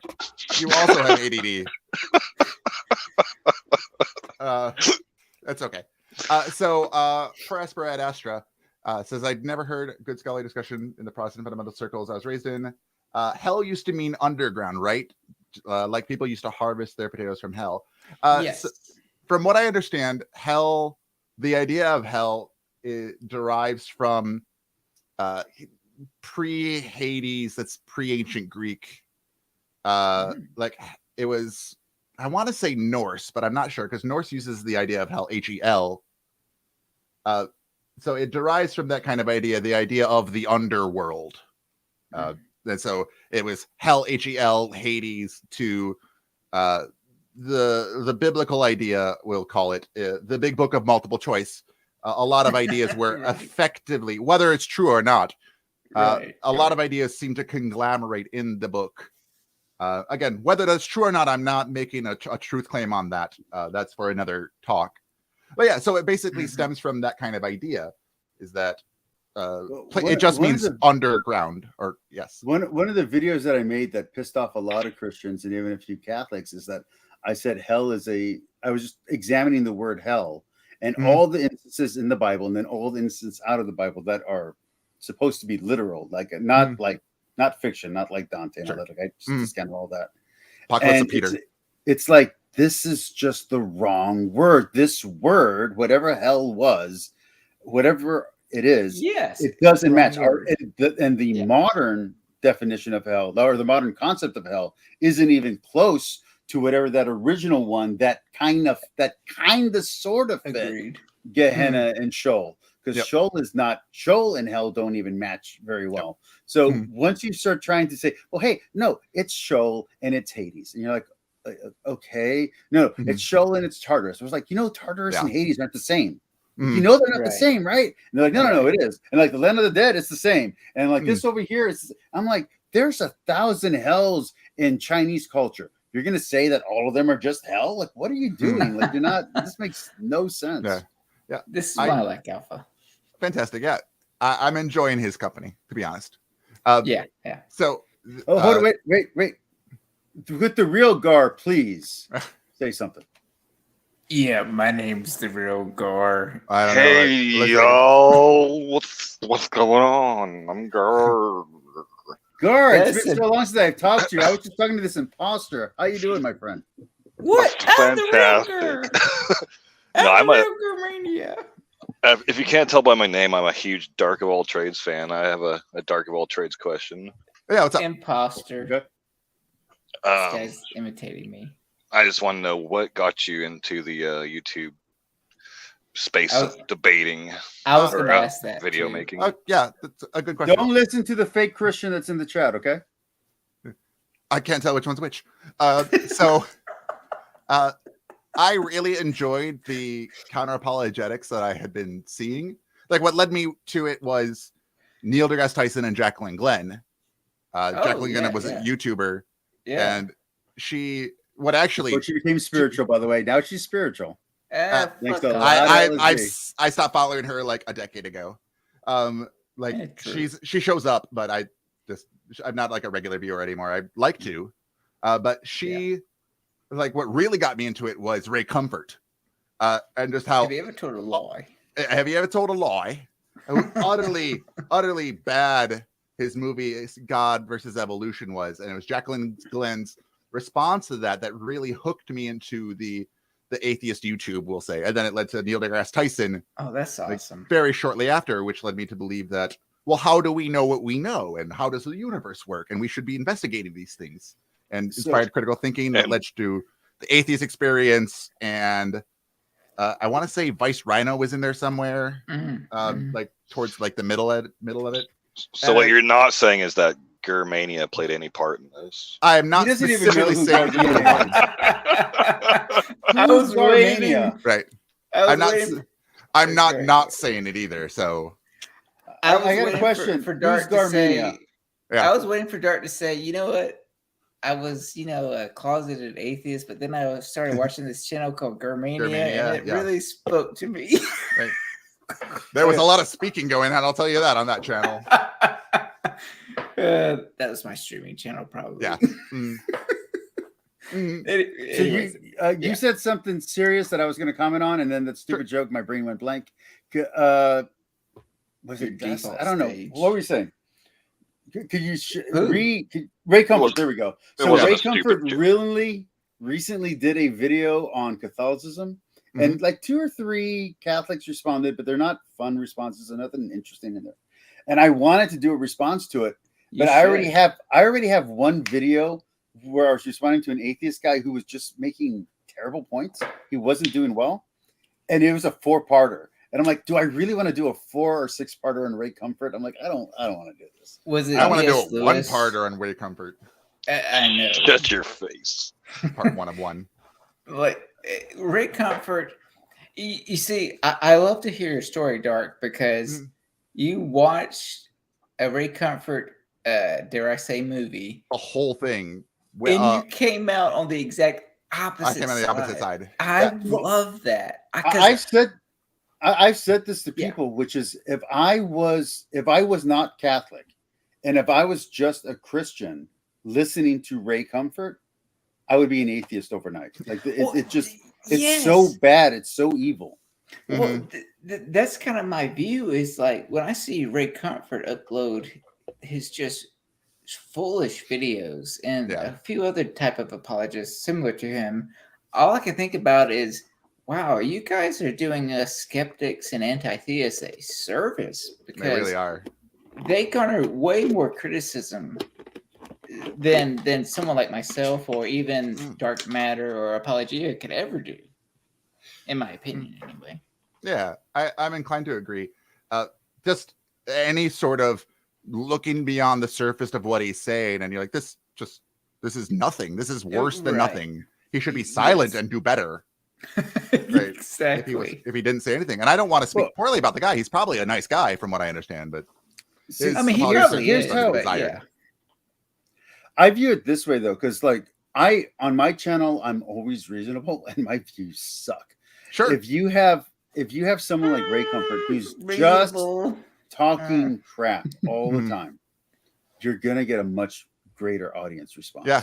Like I can, like I have been so yeah. tempted to do 2 or 3, not 2 or 3, not necessarily parody videos, but where I just go on and I say exactly what I'm saying, but say it with the Southern accent. 'Cause I'm from the South. Yeah. Say it with the Southern accent and do the whole thing. And like, come on, come to Jesus, and like just do the whole thing. I'm like, just to see if my views go up. Yeah. You know, because it's just it's so crappy that people respond to that kind of manipulation. Did you ever watch Godless Engineer? Any of his stuff? Yes. Because I know someone did. Somebody, one of my patrons, sent me an email and said that my Brocephus accent was really good. I'm like, oh, nice. But yeah, so he does this character called Brocephus, and who talks like this, and he's all like, praise Jesus, and wears sunglasses with crosses on them. Like it's the very stereotypical redneck. Because he lives in Alabama, so you're gonna have that. And I'm Georgia, so yes. You're in Georgia, right? Can't confirm. Which is worse. Yeah. Well, okay. I think Alabama is worse. Arguably worse. All right, let me ask you something, Dark of all trades. Sure. Oh, I've gotten Gar's Alpha. I've gotten Gar's opinion on this before. Mm-hmm. So you know he's it again. So basically, what I want to know is this motherfucker right here just muted me. What we're on a Catholic channel, boy. Shh, watch your mouth.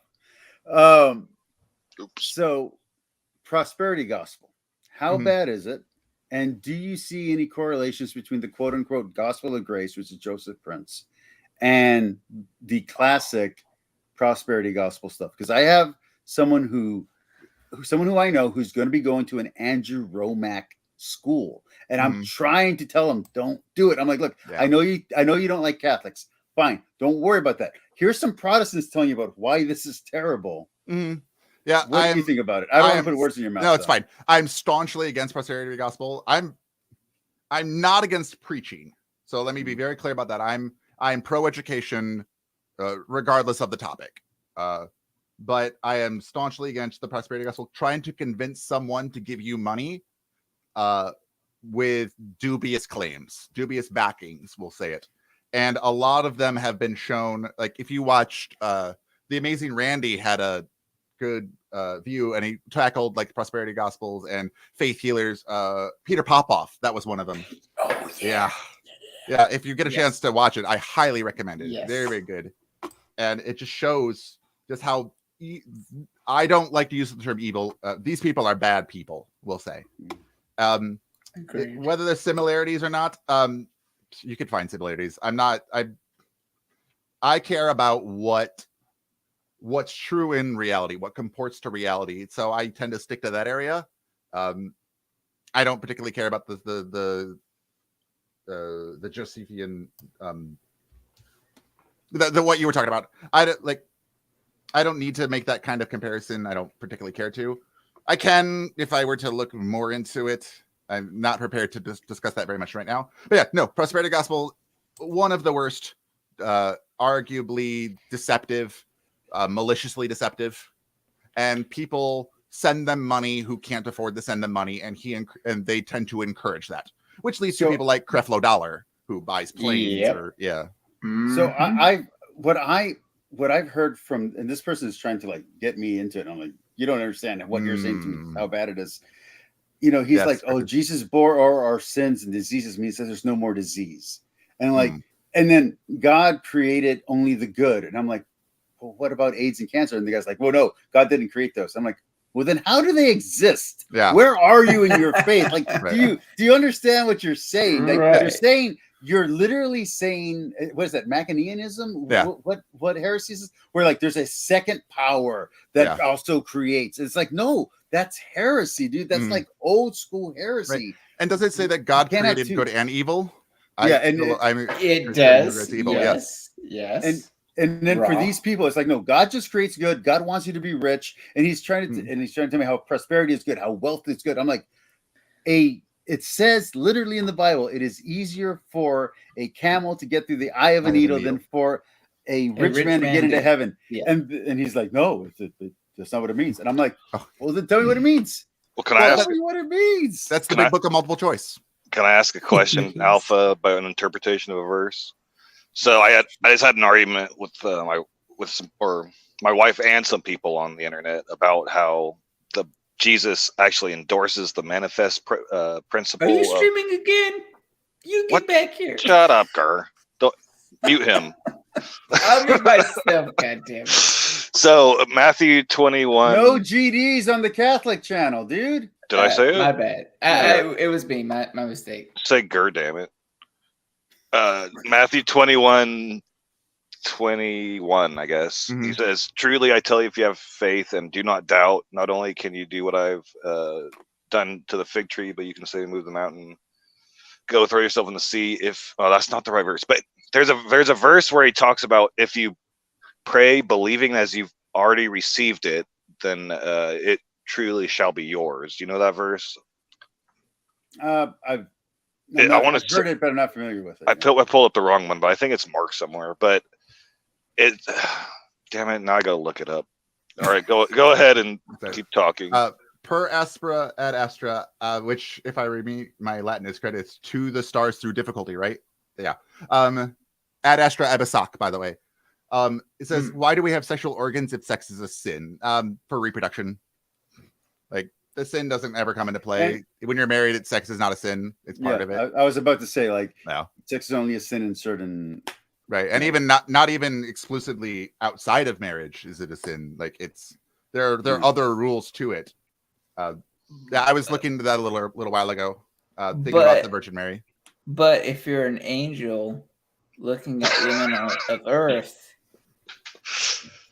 I don't drink enough for this, I don't think. Yeah, you're not sober enough.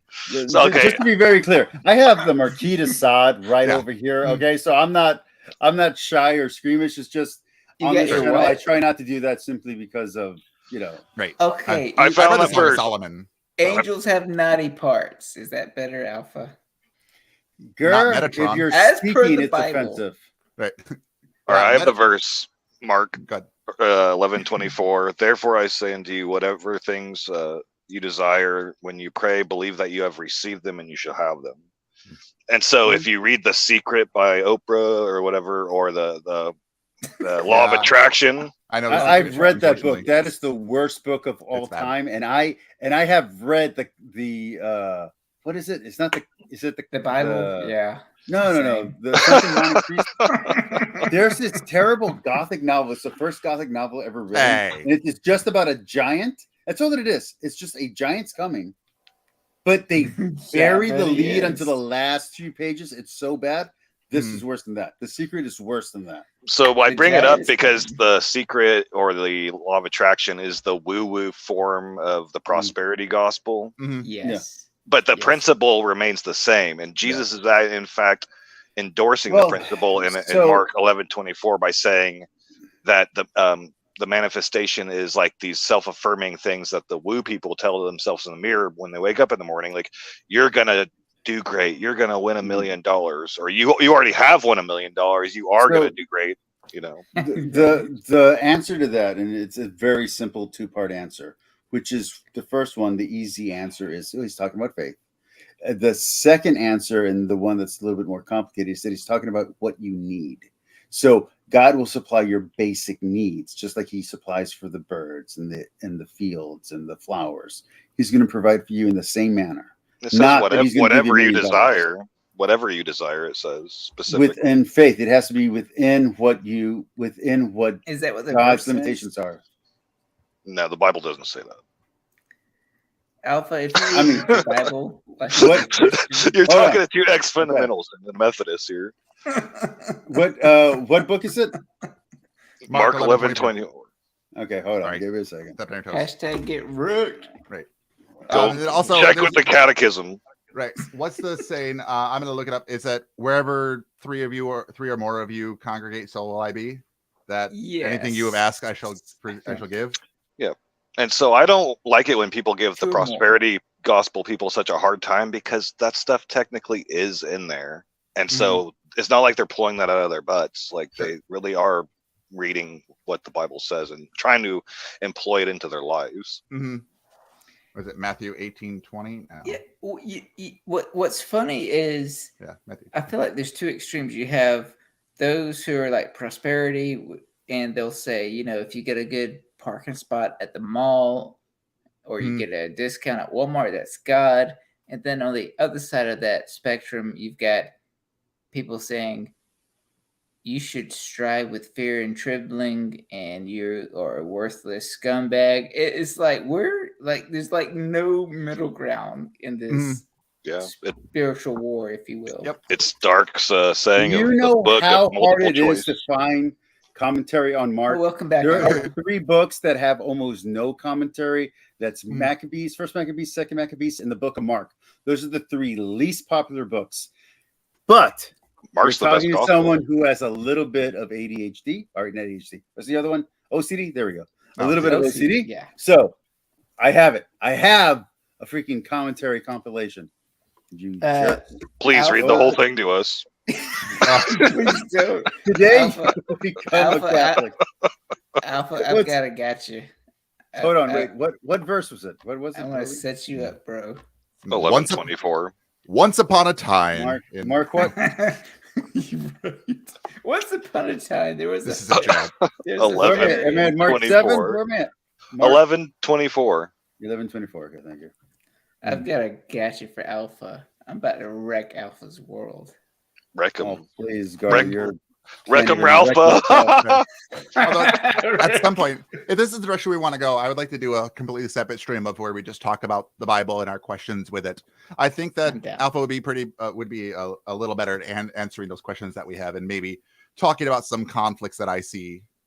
Or he would be worse. Or he'd be worse. Okay, or wait. Maybe he'll be an atheist. I don't know. Hold on. Here's either what or. I love. Hold on. Let me tell you. Here's what I love. I got the commentary. I like Dark. So hold on. Wait. Line 1123B commentary. Line 1123C commentary. Chili line 25 commentary. What's the one line? Not important. What's the line? Yeah, not there. Not there. Okay, let's try this one. Okay, let's try this guy. Alpha, are you ready to get wrecked yet? You can just go get the code. I'm about to wreck your world, son. I mean, yeah, it's really what he's asking is not much different than Matthew 18, 19 to 20. Yeah, Alpha, what you got to say about that? So this same as Deepak Chopra's right. Okay. DPDs. All right, here we go. Here's some commentary, and this is from Mary Healy, in case anyone wants to comment me for copyright. Is she a woman in a position of authority, Alpha? Yes, she is, young man.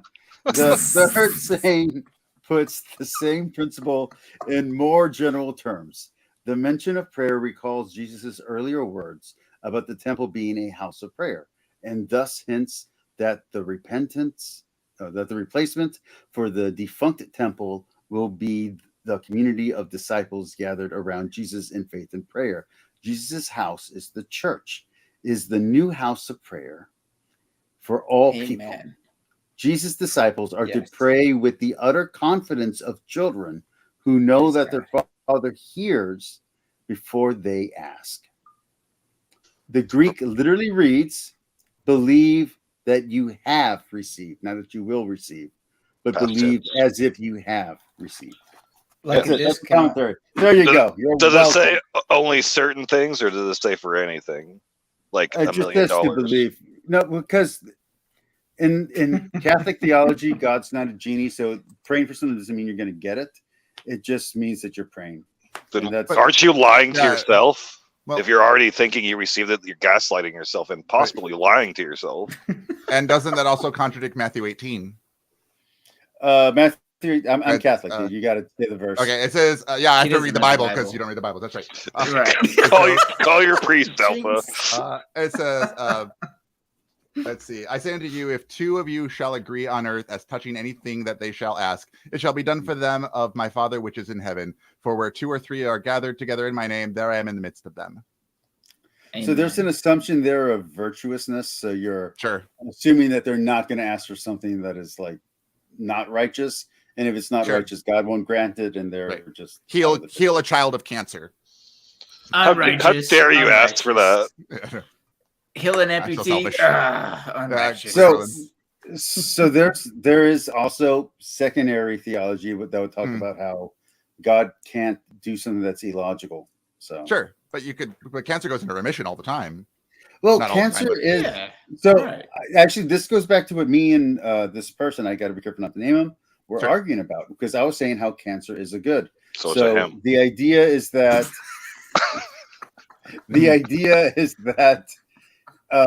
cancer and AIDS all have a role to play in life, and that this life is not the ultimate. This leads to my gotcha question, Alpha. So when you're done.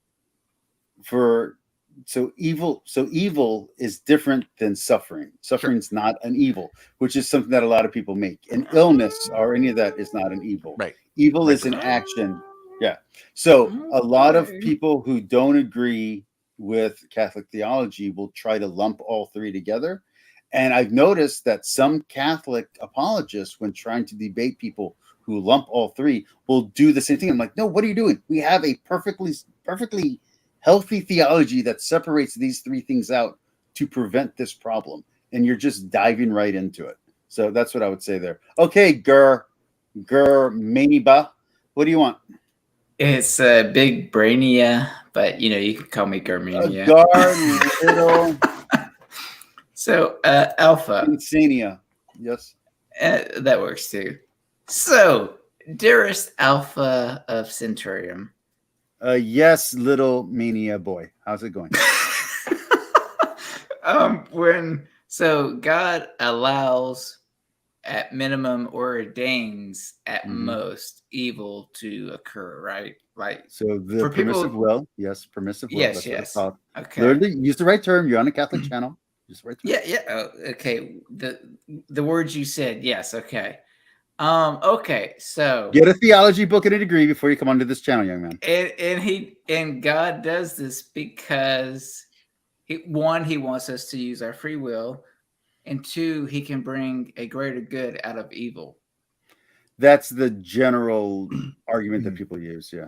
Oh, would you say that God does allow evil, at least to some degree, because a greater good can be derived out of that evil? I don't like that argument, but that is the argument that is most popular currently. Okay, let me check. Hold on, let me just very clearly, because Dark might not know this. I know you know this, even though you're playing dumb. I don't have a problem. I don't have a problem with things like the annihilation of the Canaanites or anything like that stuff.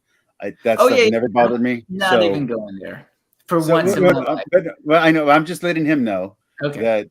So those things don't bother me. So what he's about to do usually kind of frustrates other Christians that he does it to. So what he's doing is doing it. You have a problem with genocide, but you don't have a problem with what he's about to do. Let me be. I want to make sure I understand. This is not a gotcha. I'm trying to understand. Let me do the gotcha, but yes. This is not a gotcha. I want to make sure I understand. I honestly want to know. Okay, so Alpha. So if someone goes out and murders people, or if people get cancer or some sort of illness, and it's almost once in my life, it's not about baby. No. I have not asked it, at least not like this, I don't think. This is the new one. Have you been smoking a lot of pot? And is that why you don't know? I can't, because it gives me psychosis. I can't do it. But anyways, so let's just say a man goes out and murders a family. We won't say the ages. We'll just say a man took his own alleged free will and murdered people. Okay. God allowed that or possibly ordained that.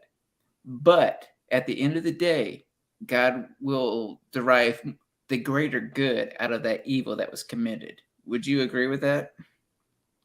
In a sense. Gotcha. Okay.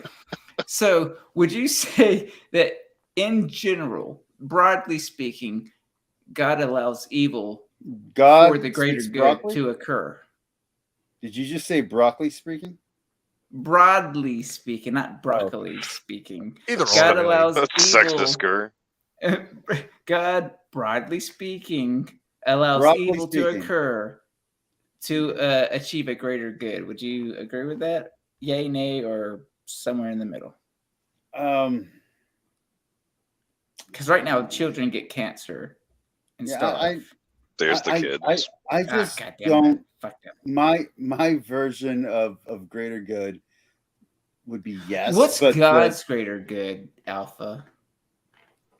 Or the greater good according to the Catholic Church? That would be that they dies to get to heaven.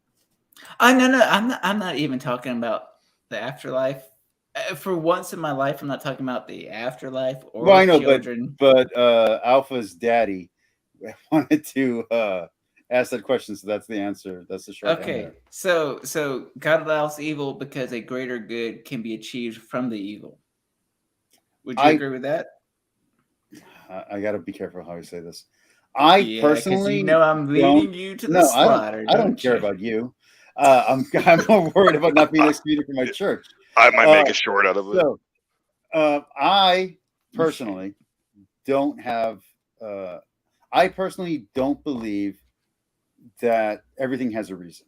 I don't believe that. I've never believed that. So even that's suffering, not something.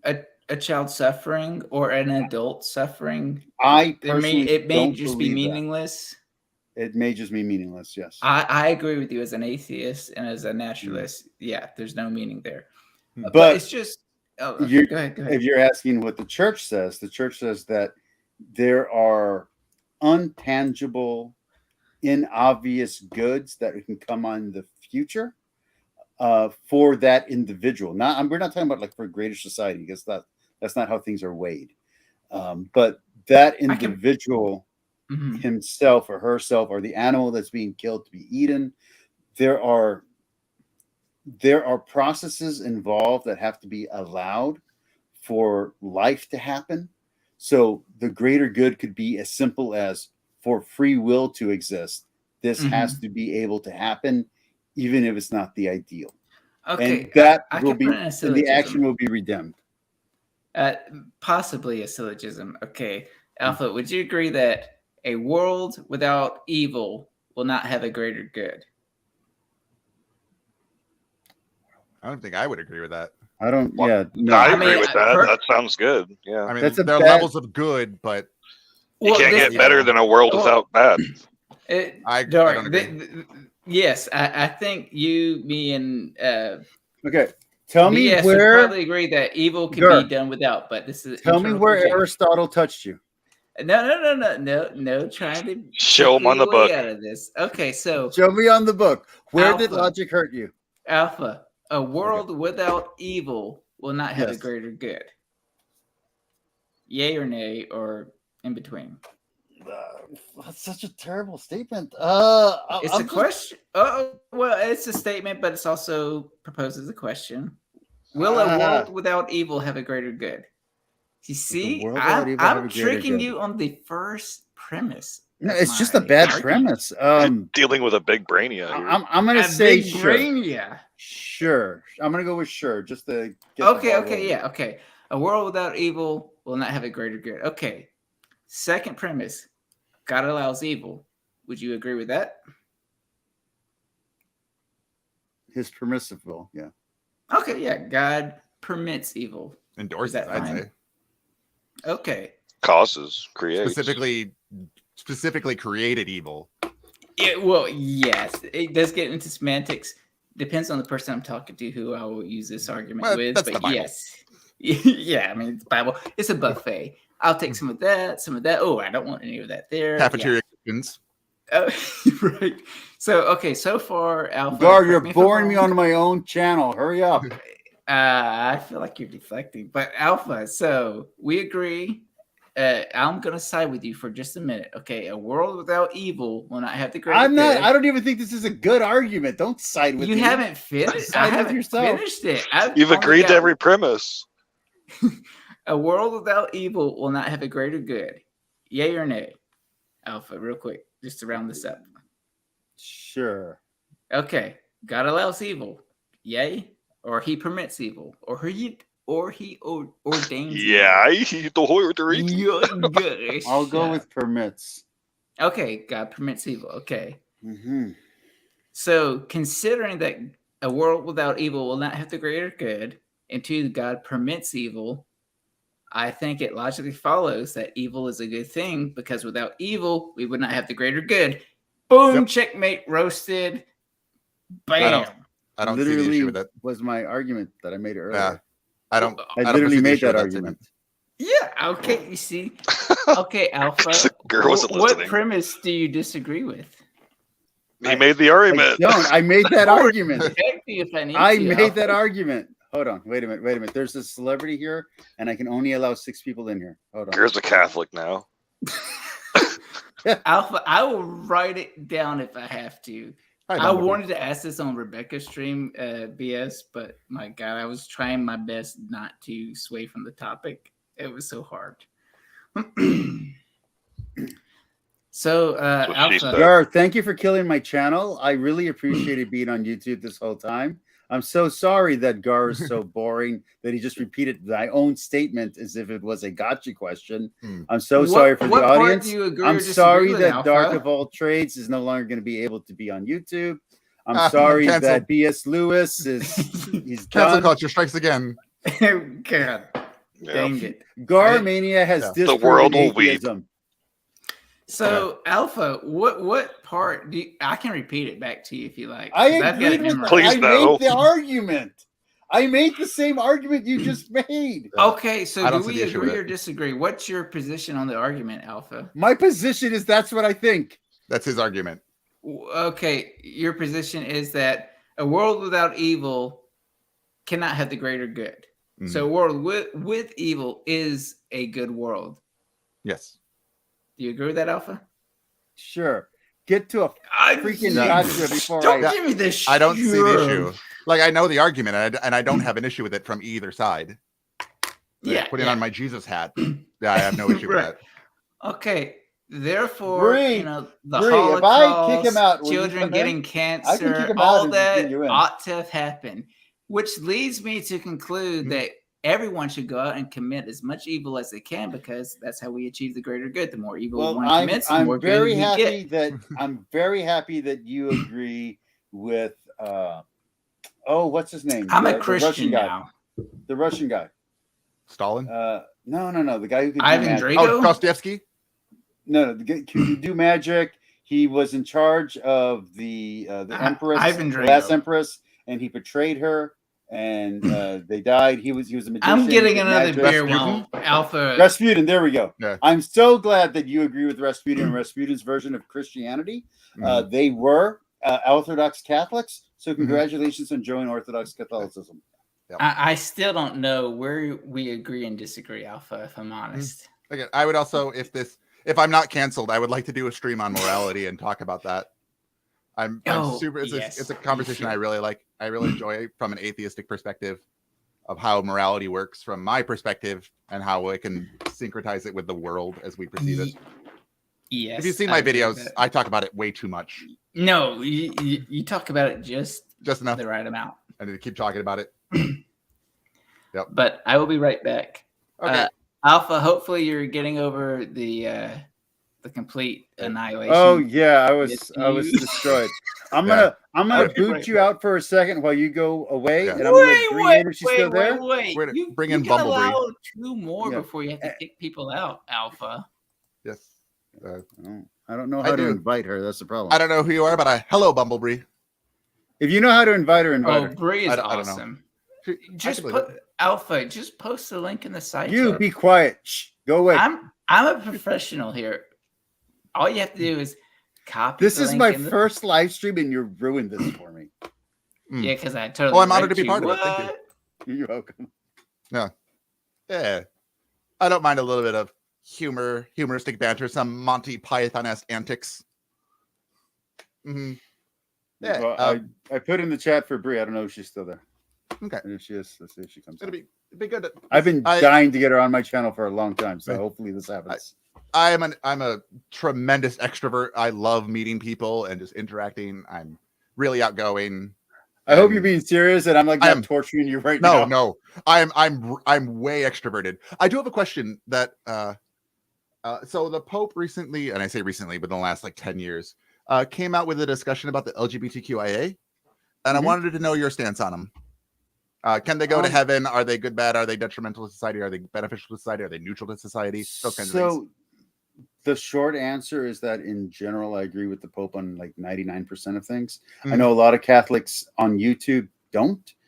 I'm not one of them. I really, really love everything that Pope Francis is saying. I think the only thing I've disagreed with him on is like not even something that was substantial about Christianity. He just had like a political view that just was like, that's it. Like, and I can't even remember what it was. So no, I agree with the Pope. The Pope's okay. Because a lot of we'll say religious people, especially in America, seem to have an issue with LGBTQIA. And I'm recently out as a member, and I'm not going to say which one just yet. And I'm so confused about what, like, I've been to my first Pride Fest this year, and I'm very confused about none of the protesters would talk to me. It's fine. I'm big and scary. I get it. Hi, Bumblebee. And I want to know what the issue is with, let's say, the A in the LGBTQIA. What is the church problem with asexuals? Wow, Church Daddy is about to get his butt kicked out of the stream with that photo. First off, let me maybe this is slightly answering that question. Sure. For my audience that doesn't know, this is Bree, and I love her, and I am very glad she's on this channel. I'm very honored to have her here. Well, hello everybody. Hello. I came here to make sure Gur was staying under control. No, he's a little drunk. Everybody just comes here to get drunk, except for Dark and Alpha. I don't drink enough, apparently. Yesterday was my birthday, so I can drink. Oh, happy birthday! Yeah. So actually, now it's 2 days ago was my birthday. All right, it's after midnight. I'm also gonna smoke weed, so smoke weed every day. A lot of firsts for this channel. Sure. But it is midnight on a Saturday night, so I'm a little tipsy. But you asked me, you come in, so I'll come in. I'm very happy to have you here. So to answer your question, Dark, the general view in Catholicism is slightly, well, not even slightly. It has some massive differences between the Protestant view on things like homosexuality, but it's not as inclusive as a lot of liberals and progressive want to make it sound like it is. So just to be very clear, the church can never go against the deposit of faith. Right. So if something's a sin in the Bible, it's a sin. It doesn't matter. Right. It doesn't say anything about asexuality, though. Right. So condemning or accepting. Yeah. But what our general message has always been is just love them. It doesn't matter what they're doing. Didn't Jesus baptize the eunuch? Well, that wasn't Jesus, but that's one of the most important. We ignore those parts, Bree. And Paul supports celibacy. I ignore those parts. So the eunuch is actually a very important part of it, and I have used that in my arguments with fundamentalists when they're being hateful, because I bring up the baptizing of the eunuch, and the problem is that there are people like James, I can't remember his name right now. He's a priest in San Francisco who goes too far in the level of acceptance. So you can tell someone, hey, the church is going to accept you and love you for who you are. Fine. But you can't tell them that the church is going to ever not declare something a sin, because that's the church will never go against its fundamental rules. So you're giving people a false message and a false hope of, if you become a member, hey, we're going to embrace your entire lifestyle. No, they're going to ask you to convert into the lifestyle of a Catholic. That doesn't mean change your identity or anything like that, but it means you're going to have to live like how everybody in the church is supposed to live, which is celibate. So, I mean, if you want to be celibate, congratulations. Come on to the Catholic Church. Well, couldn't you be asexual and a member of the Catholic Church anyway? I mean, yeah. No one's checking. Like, no one's. Either way. Like, I'm not saying. Could you be openly asexual and be a member of the church? They probably just ask you to become a priest, just to be. Very clear. Well, so the issue. Gets you a promotion. I think there's a difference here. That's so hot. Asexuality is just not experiencing sexual attraction. That's all it is. Like, there's nothing stopping asexuals from engaging in sexual intercourse, from having libido, those kinds of things. It's just a lack of attraction. I've never talked about this on my channel, but I have talked about it in other places. So I used to identify. Alpha. Thank you, you lovely. Whatever. So. So I used You to all should be. identify as- If you want me here, you should be thanking Gur because I did come in here because Gur was here, so I didn't feel so intimidated by all these scholarly people. All these alphas. Well, Everybody in here Bree, trying to play alpha. Yeah. Bree, Dark of All Trades. I just subscribed to their channel like maybe 3 months ago. Really good Yeah. stuff. I highly recommend Thank you. check out their content. Appreciate that. What's the? I mean, Alpha's even subscribed. My channel is literally Dark of All Trades. Not And the- you do look like the cartoon. I do. Yeah, that's actually a picture of yeah, me. for real. Somebody drew for They me. did. Yeah. But yeah. So anyway, I was talking about how I used to identify as Yep. pansexual, and I Mhm. identified that way for a very long time, probably until I was about 33. Mhm. So that's Sure. And I was Catholic the entire way. And no Yeah, one yeah. checked, I'm assuming. Yeah, no one checked it. No one checked. You go to confession, and you just all you because when you go to confession, I can't tell you what's in confession, but Sure. only thing that you say in confession is that hey, I had sex, and who you had sex with, and that's it. Mhm. And he it's says, just- "Tell me more."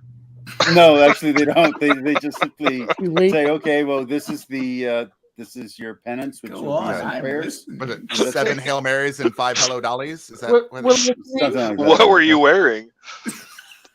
what, So it's what were not they like wearing? Mhm.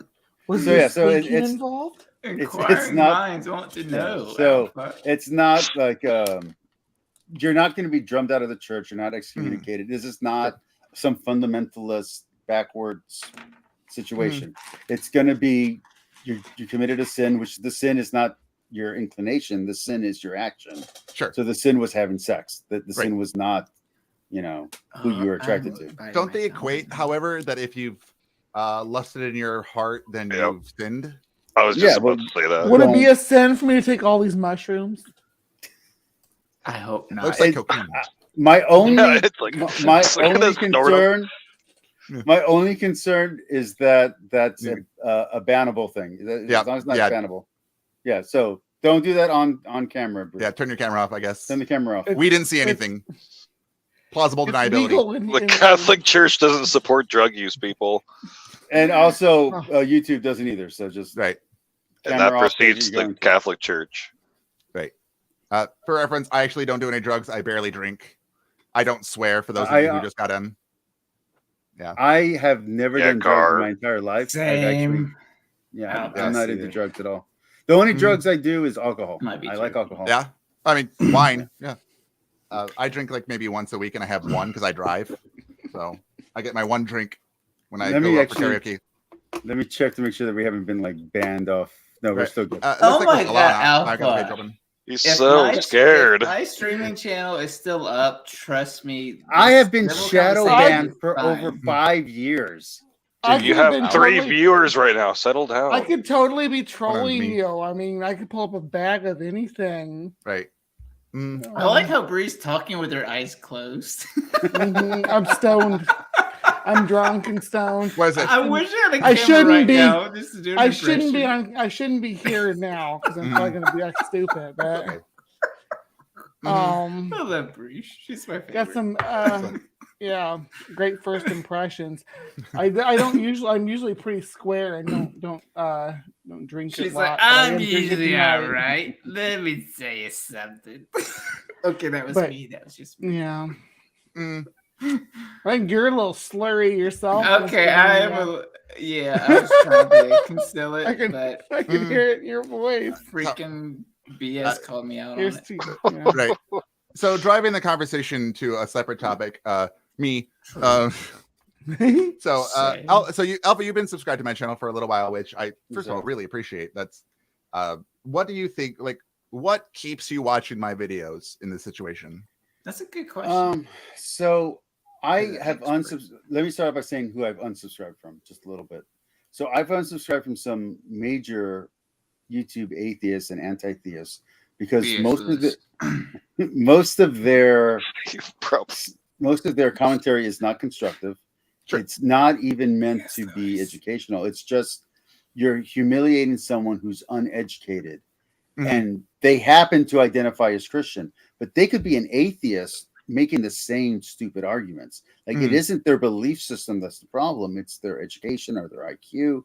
It's something that really has no bearing on the belief system.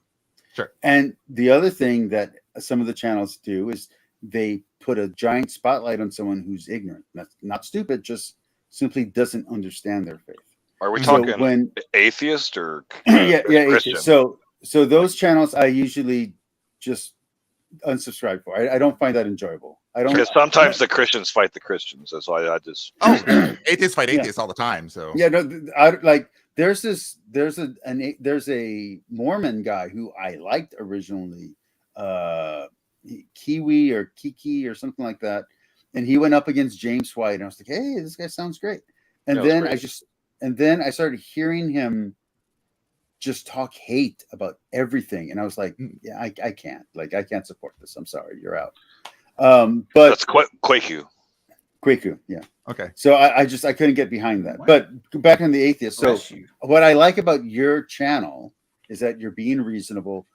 Yes, I do think some of your objections are a bit simplistic, but you're not talking to Jimmy Akin or Trent Horn. You're arguing against fellow YouTubers. And that's one of the things that I dislike about Trent Horn and Heschmeyer is that they're only engaging in the highest level conversation, which that's fine. Yeah. But not all atheists, not all Christians are functioning on that level. Yeah. Some people just go to church and they don't even think about whether they believe or not. That's true.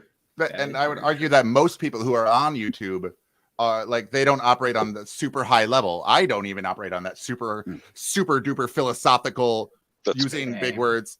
I don't even care if I'm considered a consequentialist or not. I don't care.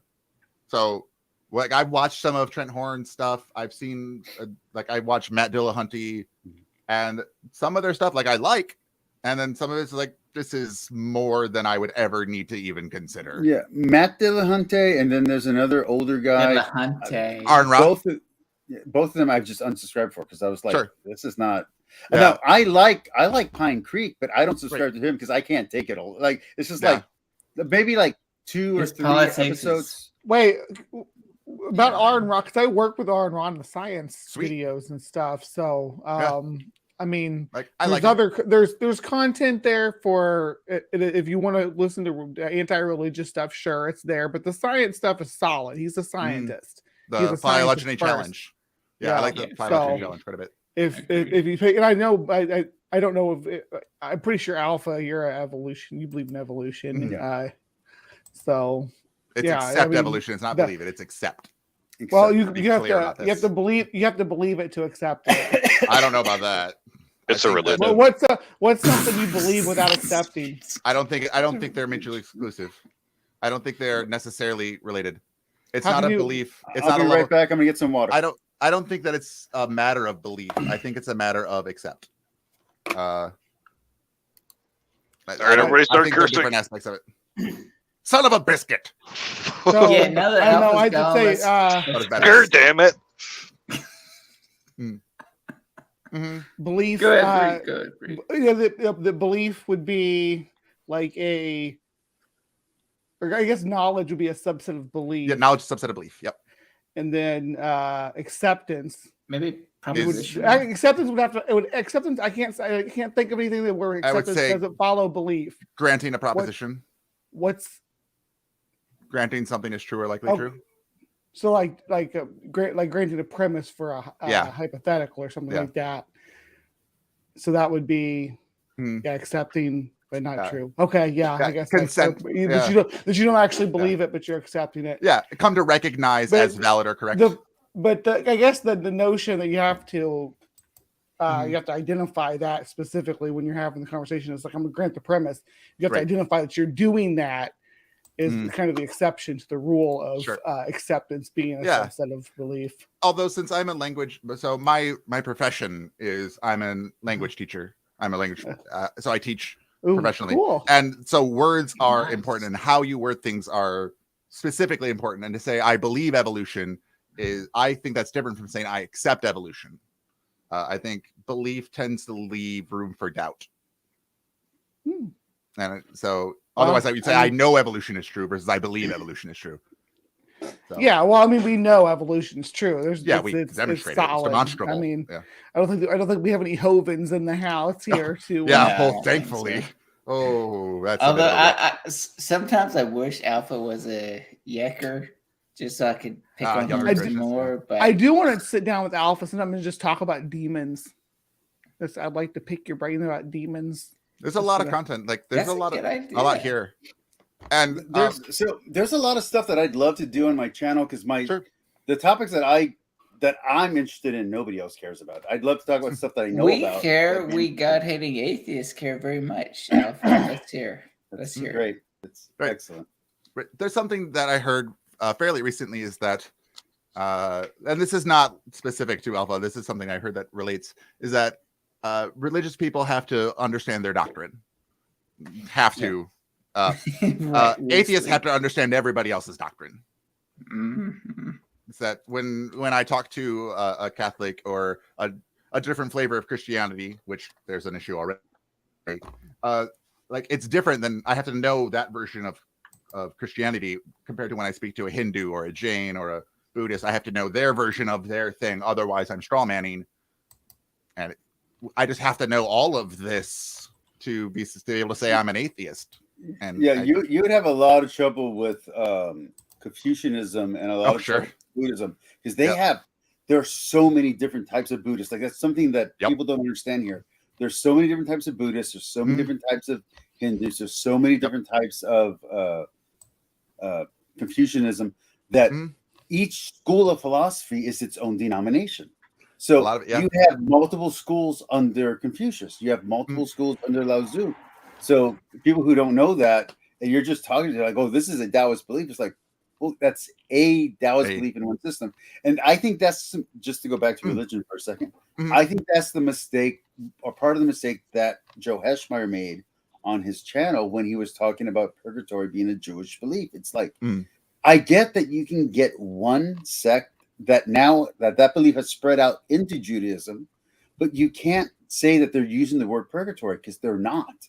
And he's using one source, which was the Jewish Encyclopedia. And I'm like, that's fine. Okay, great. Good. You have one, I always say the word wrong, not tertiary. Tertiary? Tertiary. One tertiary source. An encyclopedia is a tertiary source. It's not even a secondary source. So you can't use that as proof of your claim. You can only say that someone else agrees with your claim. And to me, I was like, how can someone that well educated and that well versed in apologetics make such a simple mistake? If you want to say that it's compatible with Judaism, fine. If you want to say that our ideas are have a source somewhere in Judaism because the parallel is so strong that even though we don't know what that connection was, it has to be there because it's too much exactly the same. Fine, make that argument, make that case, but don't say, wow, and don't say, I don't know if you see. I saw. Don't say that not my word is a Jewish belief. Right. Yeah. So Luther, I'm really glad you arrived here today for the Inquisition. All of these are secret Catholics. We're all ready to put you on trial. How you doing, buddy? No one expects the Spanish Inquisition. No one expects the Inquisition. You guys. I mean, we're in the red. You look dashing, by the way. I just want to say that. Thank you. Yeah. This is what my avatar wears as well. This was, so I'm a model. I know you look at me and go, that guy's clearly a model. And that was my thoughts. Yes. Yeah. And I did a vamp goth shoot in a graveyard here where I live with an amateur photographer who wanted to expand her portfolio.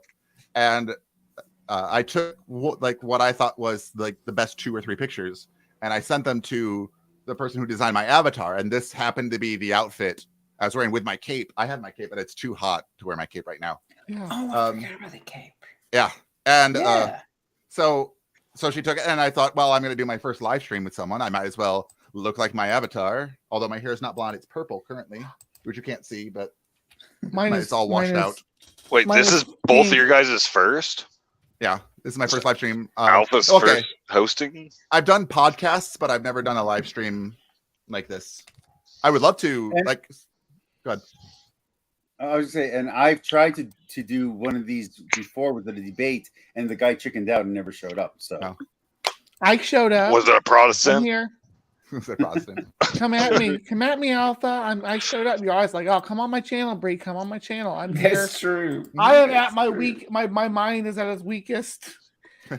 Now's the time to take me down a notch. I even put out a community tab for you, Alpha, and I think that's why Gar's here in the first place because he saw it. I didn't see shit. I like how you guys call him Gar, like he's a fish. So there's a 1, 2, 3. This is a third Garmania trying to get in here. You want me to? No. That's me sharing the screen. That's all it is. Okay. If you just allow it, it's Corey. How do I do this? Tell me what to do. Just if you click on the screen trying to get in, just like if you want to allow it. There you go. Oh, this is Dark of All Trades. Oh, thank you. Yes. I appreciate that. Yeah, Ger's a professional. Ger's gay for you. He's like that happens. Yeah. Yes, I get up and sub to Dark of All Trades for a minute, and Did you guys like that video right there with the theist? Did you guys like that? So now you're over it. Okay, so the video that he's on right now, the picture is a theist, and it's a picture of a squirrel. Oh shit! Because this guy was talking about. See, there it is. Right. Okay, yeah. Yeah, there it is. There it is. So okay. Yeah, it says theist and it's squirrel. Because the guy was messing with definitions, like he was just changing. He took he equated atheist and materialist, and tried to talk like they are the same thing. And he even mentioned it, atheist or materialist. But if it's not what it works, then just use the term for it. And I'm like, you can redefine words however you like. What matters is the concept you're talking about. Like you could say a theist is a small furry creature that hides nuts in your wood, and that's what we were talking about. And then put a picture of a squirrel that says theist. Because the words themselves, they have not atheist. Yeah, not atheist. So lack of squirrels would be atheist. Nutty theist. I love it. But yeah, words are fun. That's why one of the reasons I got to be a teacher. So I think just based, I haven't watched that video, or if I have, I don't remember it. That's fine. Just based on what you said, I think what he was trying to say is that all atheists must be materialist because they don't believe in a metaphysical nature. Yeah. I think there's a different video. There's a different video of someone that does that. I'm sorry. Please go ahead. I was just going to say physicalist is what I prefer to materialist. It's materialist makes you sound shallow. It's not that I'm shallow about it. That's a good point. I'm a materialist in a material world. Right. Did you watch Logic's latest video where he's saying how he thinks it should actually be called realist or realism? I saw one of I don't know, when did that one come out? It was his last one. It's his very last video. Oh, yeah, I saw the one that was last Monday. Sunday or Monday when it came out. Yeah, I'm for that. And he was like, he doesn't think, because he was going against Brian, whatever the crap. It's a guy who I've gone up against a few times. It's actually the first time that my channel got massively ratioed was because I made a video correcting one of his statements. He said that he said some horrible stuff about the Crusades, talking about how it was okay and it was good that the Jewish people were being persecuted. And I was like, the greater good came out of that, though. Mother humper. I was so pissed. Yep. And I know that guy. And so I made like 3 videos on it, and he just goes.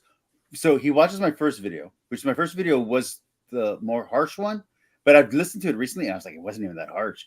The second video was the one where I put all the data, and he didn't watch that one. And it wasn't that bad. Basically, he's like, oh, I don't talk to people who are just here for show and who just try to cause drama to do. I'm like, no, mother effer, you are insulting my ancestors. Language, Alpha. Language. This is the kids' channel, Alpha. It's not a kids' channel. No, but now I understand why you were shadow watch this every morning. Every Sunday morning, they watch Alpha's channel. So now I'm gonna have to change my schedule. One of my patrons calls. He says that when he wakes up, he watches his Saturday morning cartoons, and it's like not logic. It's me, somebody else, in Sir Sick, because we're all cartoon characters. Oh, Sir I'm like, Sick this is great. Funny. You know who else is a cartoon character? Darkwing Duck. No. Well, yes, he is. Besides that, there's one channel called BS Lewis. It's kind of funny, I guess. Yeah. I'm the lowest bar for atheist humor. Right. So let's say Paula G is cartoon, isn't he? Well, I don't know if you've noticed this, BS. Bree, you're muted. We can't hear you. You're muted. Who else is talking anyway? I don't know if I'm sorry about that. Yeah. Everybody, I just did my shows on Saturday mornings too. So. So what I was going to mention is that BS Lewis. I don't know if you noticed, but that really that Calvinist channel that's also having kind of similar problems to us. Mm-hmm. They've been doing a lot of your videos. They've done like 3 responses to you. I've only saw one. Wait, who's been doing responses? Found cause. Found cause. Yeah, they've been doing responses. Oh yes. And they mention you in different videos. I'm looking this up. They talk about me. You are becoming the example of atheists to them. So they're the worst atheist ever. Yes. Remember when that guy presented you into Apology and said, "Look at this crazy." Did you see that? Did everybody see that? It was adorable. I did. The person showed Paulogia a Germania video and tried to make Paulogia take. Yeah, that's a classic. And they were like, and Paul's like, I don't know who this person is. Like, you showed some person who I never heard before. I've never heard of Germania before. That's just like Dark of all trades. You're almost to 1,000 though. I'm very close to 1,000. I'm very pleased with that. I've had a very minor interaction with Paulogia on Twitter. I would love to work with Paulogia. He's way above my level though. Like he's to say he's brilliant is not the correct statement, but he is very sharp. Yeah. I have the Canadian. I have the exact same feeling about 2 different people that are out there. I want to work with I can't remember his name anymore. I want to work with Reason and Theology because I really love the way the guy does his stuff. And then the guy who's been doing stuff with David Wood, the anti-Muslim guy. I don't know who exactly talking about, but I know David Wood. Apostate Prophet. Yeah. Me and him started at around the same time. And I was like, oh, another small channel that I can hook up with. And then he just blew up. And I'm like, well, there goes that idea. That's because he teams up with that psychopath David Wood. Yeah. That's all that is. Literal psychopath. You know what I like to look at? I look at the fact that I started at the same time as Justin Downing, the empathetic atheist, and then he became Khalil Allah, and then he went to prison for. Strange how that works. Mine's the success story here. Right. That's true, Bree. That is true. Gary, didn't you start at the same time as Dallas Wade? Shut the fuck up, It got nothing to do with him. I love. Speaking of guys who blew up after being on your channel and then left you alone, has anybody even talked to Danny? I'm a mod on his channel. I talk. He's a TikTok star alpha. He's not a YouTube star, so he doesn't count. He attracts the youngins. He does got a young looking face. All right, guys, I'm gonna go 20 more minutes, and then I'm gonna cut it off. Okay? Did you say that like an hour ago? And 20 minutes ago? I'm pretty sure you did. I don't mind. Caterpillar, hello. Caterpillar in the stream. Just wanted to say hello. I don't. Okay, so now that we're actually on the Catholic channel, does anyone have any questions about Catholicism? Now it's actually relevant and like makes sense instead of doing this on the atheist channel. Can you demonstrate transubstantiation? And a side note, why can't we test it? Why don't they let us test it? They do let you test it. I mean, scientifically. They do. So I could like actually go in there and see if it's flesh. They have sent samples that have supposedly turned into actual blood, and they've sent it out to science labs. That was the Catholic science labs. The Catholic science labs. No, not Catholic. Tissue. They said, and the tissue and the blood matched. It's supposed to be heart tissue, but you can't like correlate that with a Jesus DNA because we don't have Jesus DNA to compare it to. I don't even want to know where they got that from. No. Ron Wyatt found some. Oh yes, Ron Wyatt. Yeah, that's who it was, right? Yeah. Probably on Noah's Ark is where it was that he found 3 times. Well, what is it like? There's enough pieces of the true cross to build a replica Notre Dame cathedral. Theseus's cross. In a more less, because you're not required to believe that Sure. miracle is real to be a Catholic. Alpha, where do we find a question for a Catholic? Where do we find purgatory, the concept or idea in the Bible? Any place where Peter or it's Jewish. Paul are talking about any place where Peter or Paul are talking about passing through fire and being refined. That's Alpha. Do you and or other Catholics believe that the Bible, all of the Bible, the 66 books contained therein, are the they have 72 books. You already got the number wrong. Apocrypha books. Okay, so there's extra. Get wrecked. Deuterocanonical. As far as the 66 books that make up the Bible, do you believe they're all the inspired Word of God? I believe that all 66. I'm forgiving an extra book. Wait, 72. Yes, all 72. What about Book of Enoch? What about when Paul says, "I, not the Lord, tells you this"? I can pull up the verses where Paul explicitly says it's not God talking; it is purely Paul's opinion. That's still inspired. It's still inspired. Yeah.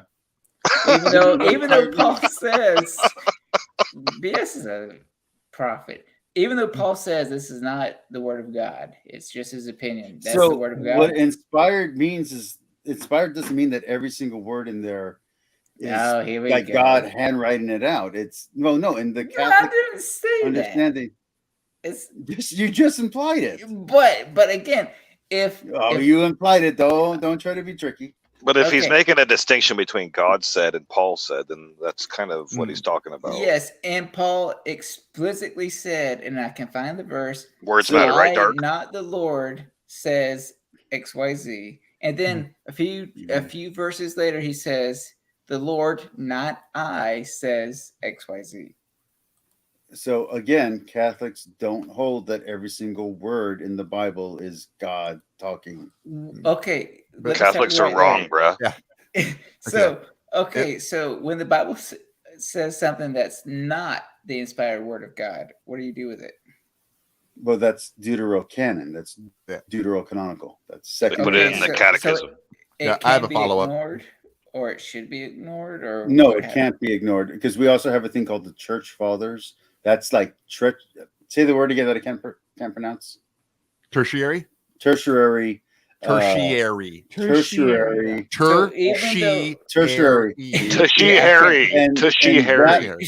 And so we don't ignore that either. Right. So that leads to an interesting idea. How do you determine what is literal and what is figurative? Yes. So for the most part, we go based on Origen's understanding, because Origen is the one who defined more substantially what is spiritual. And then said he was a heretic. No, that's Protestants who think he's a heretic. Oh. But it's better defined by St. Augustine. St. Augustine did a lot of good work in this, and so did Thomas Aquinas. So they spent a lot of time kind of dissecting what should be taken literal, what should be taken figuratively, what should be taken as liturgy, what should be taken as historical. But there's a big hint for us modern people that doesn't exist for them, which is we divide our books into sections. So the part that says Genesis is probably going to be polemic. The part that says history is probably going to be history. The part that says poetry is probably going to be poetry, and therefore should not be taken literally. Yeah, that's the probably aspect of it. And so there's got to be some sort of methodology that we could use to determine if any specific line or paragraph or chapter. The Church Fathers, John Christensen, and John Connor, and Origen, and a few other early Church Fathers. This is the early guys. They go about saying how you can see how it's evident. So, for instance, in Genesis, you have light existing before the sun. Right. How can that happen? So, if you see that kind of what we call it is a kind of like a stop sign. You kind of see a warning sign like that. That's the writer telling the readers, hey, don't take this part literally. Like, seriously, like, look at what we're doing here. So whenever you see stuff like that, where there's like purposeful, logical inconsistencies, those are your stop signs. Those are your warning signs. That seems a little convenient. This is not literal. And we determined that by reality. By investigating reality instead of. So what is the point of having the Bible in that situation other than as a history text? Well, I'm it's not a history text. So the polemic books are writing against the other major beliefs of that time. So you got the Epic of Gilgamesh to work against. You have the Atar Hasis for the Noah flood.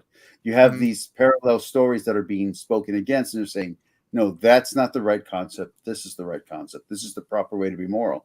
You also got the fact that these books, so something that a lot of Protestants miss that I can say here very easily is that for Protestants, they think that Genesis was written when it was happening or by Moses, when for Catholics and Jewish people, we understand that it's a Second Temple document.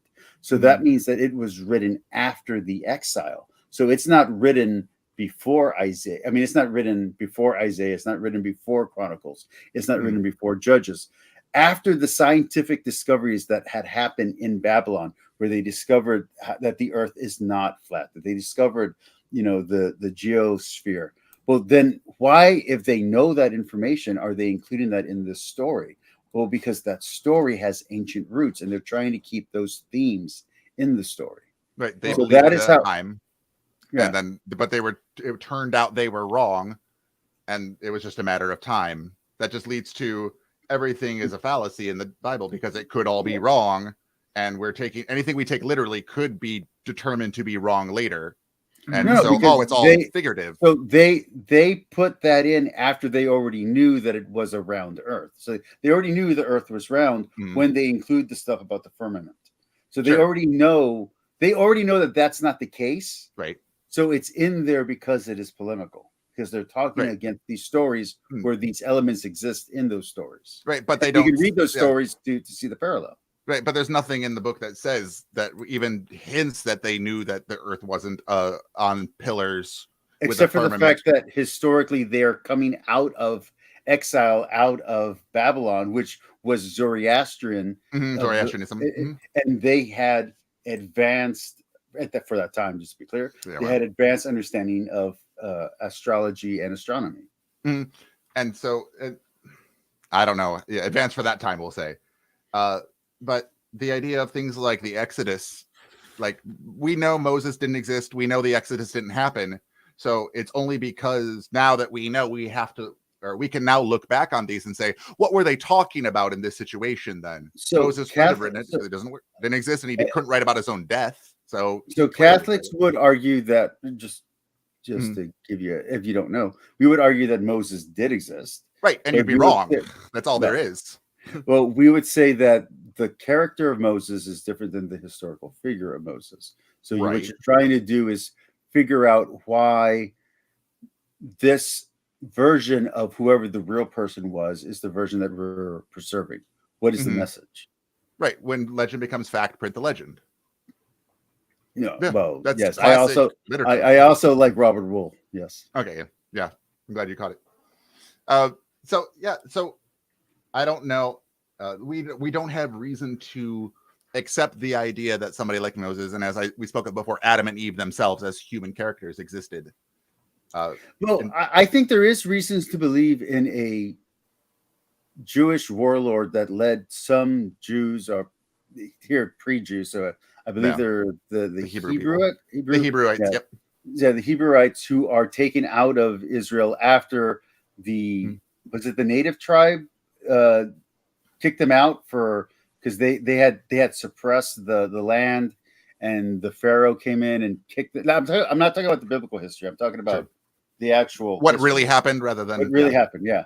So they kicked the Israelites, and the Israelites did go into Canaan and did well, not the Israelites. I'm sorry, it's the wrong. The Hebrews went into Canaan and either conquered or interbred, and then in some in some historians, they actually say that the area where they were hiding from the giants is the area where the actual Hebrew people lived until they started integrating with society. So, I mean, there is legitimate parallels. The giants they're the Canaanites. They're just tall people. The Nephilim? No, the Nephilim, that's way earlier. Yeah, okay. I wasn't sure which one was being spoken about. They're just tall people. So, yeah, no, so the Philistines. What happens in the story is that after they get into Cana or Philistine, they decide to reconnoiter the land, and a group of them are just cowards. And so in the Bible, it says they make up the story. Like they're not, the Bible's not trying to say that these are real giants, but they tell the other Israelites, hey, there's giants over there. It's a fishtail. You better stay on this. Yeah. He's literally this tall. DuckTales. Yeah. Right. But so we would argue that there's a reason why the Jewish people trying to understand their relation to God and their understanding of God does evolve over time.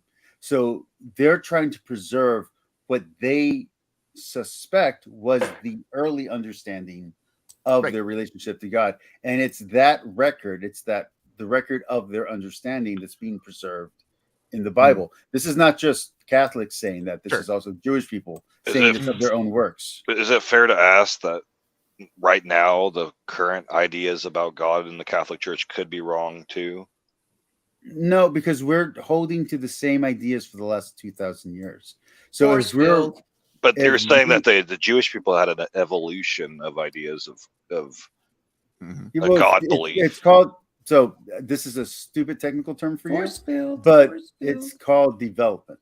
So we believe in development, not in change. I write stories. It's character development. Yeah. So so basically, if something is considered theologically true, it does not change because God doesn't change, but our understanding of the truth can change over time. So the truth doesn't change, just our understanding of it. So the Catholic understanding of it could be the understanding in 2,000 years. The understanding can change, not the dogma.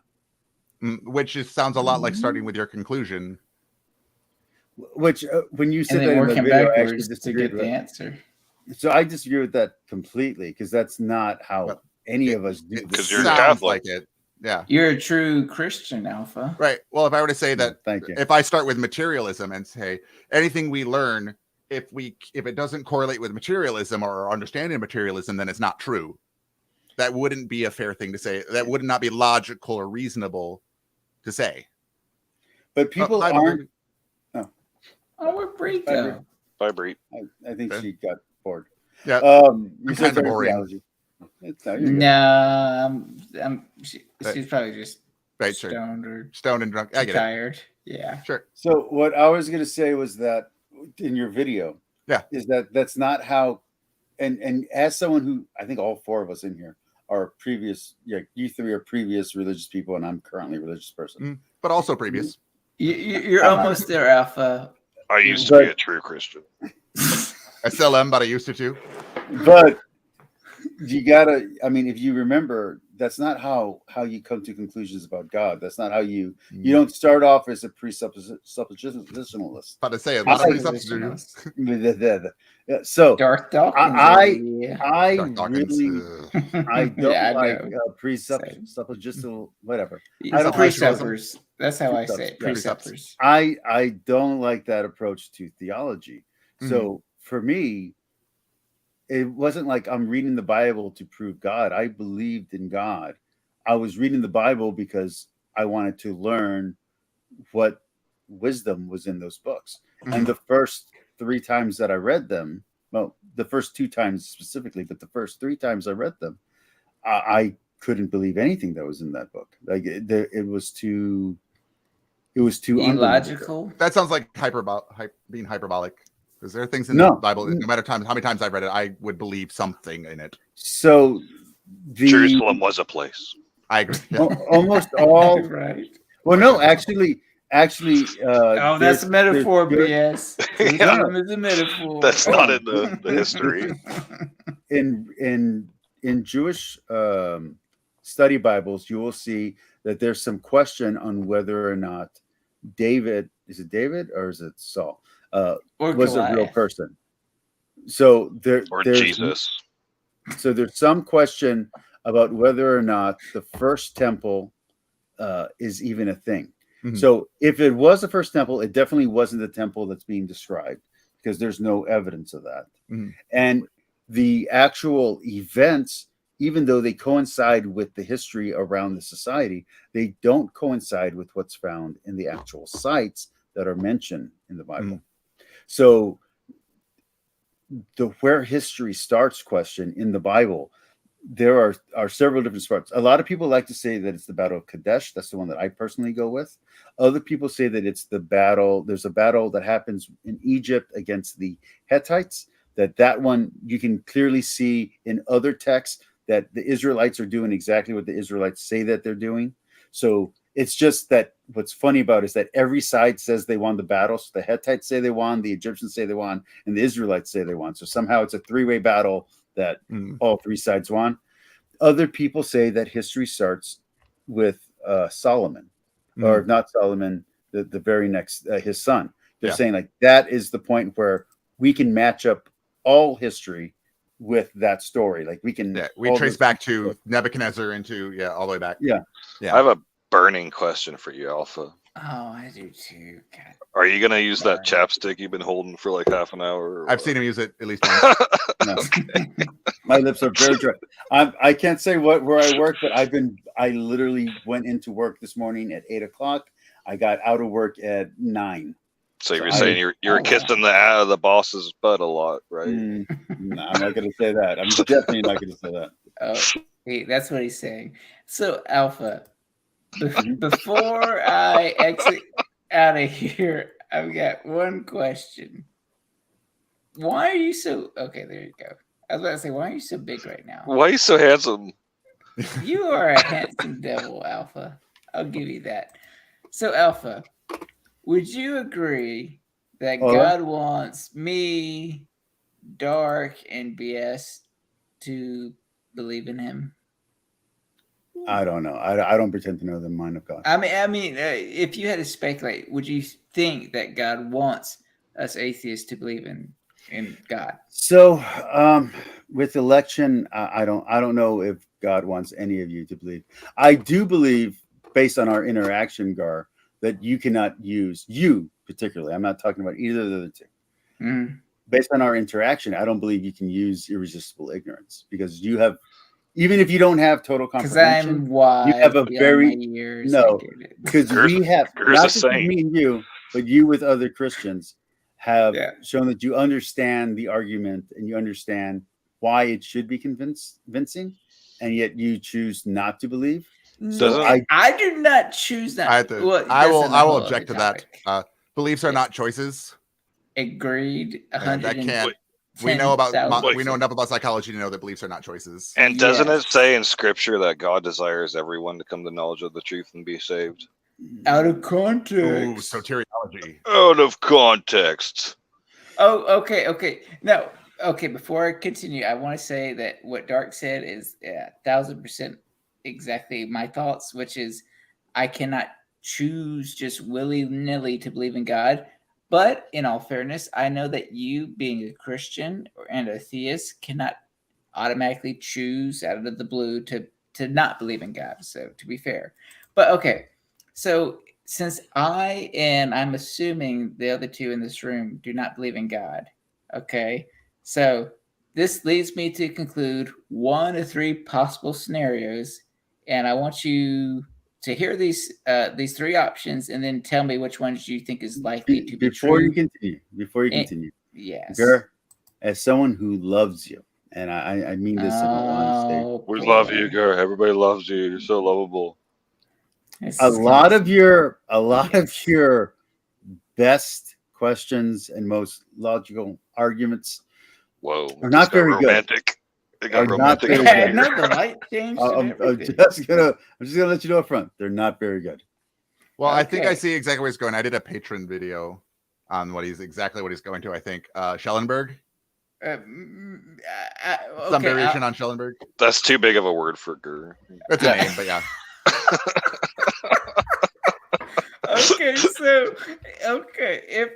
if God exists and he wants me and other atheists to believe in him. Wait. I want to correct one thing.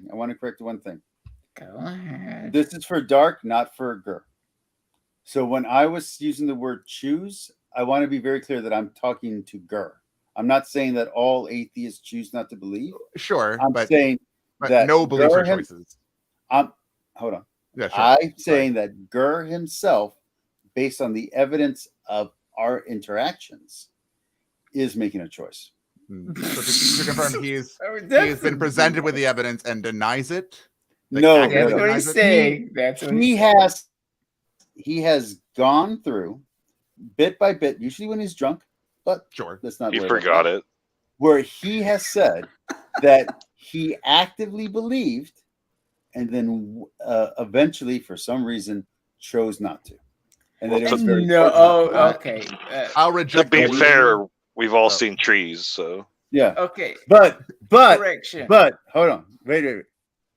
That does not mean that I'm saying that all atheists are secret believers. I'm saying Gur has incriminated himself in enough conversation that I think he has all the facts and doesn't agree with them. He's just I've gone over this. People can reject reality all they want. Like that's not a. Yeah. Okay. So it's like he goes, like Gur goes outside, sees the sky, and says it's night. Like that's just what happens. He sees the sun. He's like, it's night. Being contrarian. Yep. Yeah. I've had that with some of those. Okay. No, I did not willingly choose to not believe in God. Okay. That aside, welcome back, Bree. That aside, let me just get to this real quick, and then we can get into the whole. Oh, you can. I'm worried that Bree might not be Bree.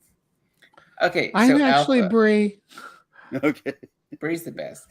So Alpha, do you think, in your own opinion, that God wants either me or other atheists to believe in him? I honestly, I don't know the will of God. I don't know. Okay. Well, so believe in no. You either believe or you don't. It's a true dichotomy. Yes, thank you, Dark. I mean, it's not a false dichotomy. It's like it's either yay or nay. So I've told you before that if you actually have irresistible ignorance, then you're gonna get to heaven anyway, as long as you're a decent human being. So well, if Christianity is true, hopefully it's that. That way I don't burn forever. Okay. So why would you tell people? We should try to keep this secret so nobody knows about it. No. That is exactly what I was thinking. Irresistible ignorance. Irresistible ignorance means that no matter what you say, they're never gonna believe. That's irresistible.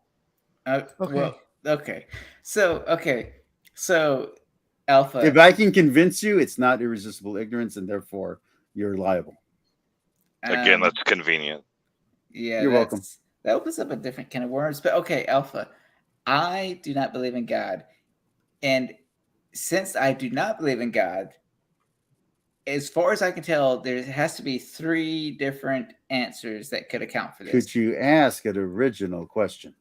Either God doesn't want me to believe in him, God has failed to convince me of him, or possibly God doesn't exist, or another option. What do you think? You've asked me this before. What was your answer this time? It's going to be the same as last time. What was I don't know what it is now. I'm curious. You're suppressing the truth and unrighteousness. That's the answer. So what's your answer, Alpha? God doesn't want me to believe in him. God has failed to convince me of him. Or maybe God doesn't exist, or another answer. I'll just go with another answer. What is that other answer? Suppressing the truth and unrighteousness. I was right. Prophet BS. Well, what's the other answer, Alpha? I said other answer in that specific way. Mm-hmm. So if that is your option, you can tell me what it is. That way it's not a trichotomy, if you will. A trichotomy?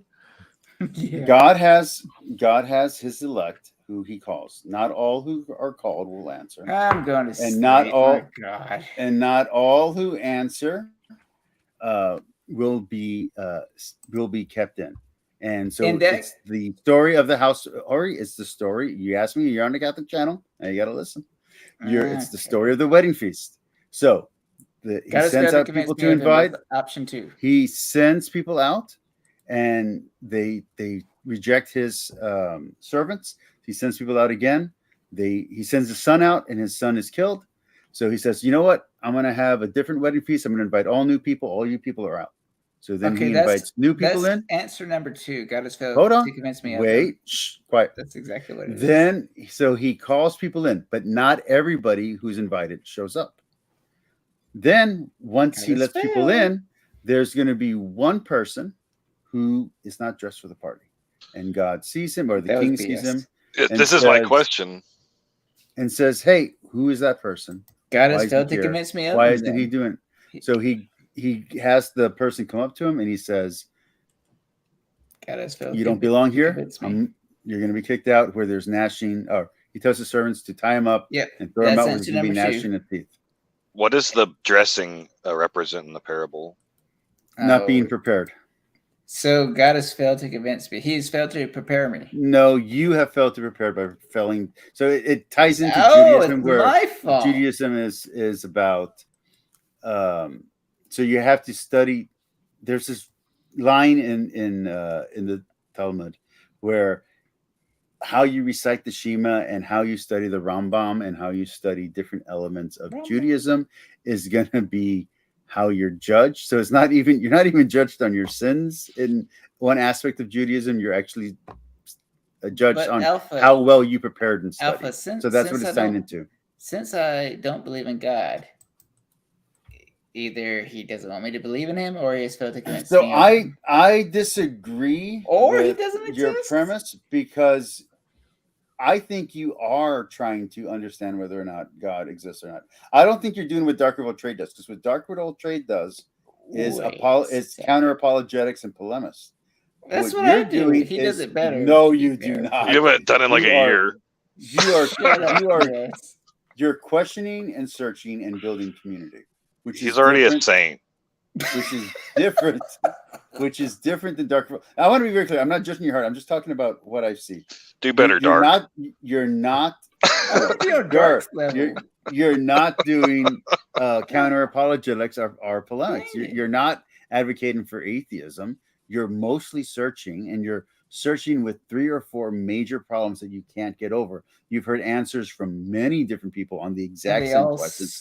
And the drunker you get, the more you ask the exact same questions. And I am now psychologically analyzing my friend on my channel, and I am sorry. That is so shitty of me. You're not supposed to do that.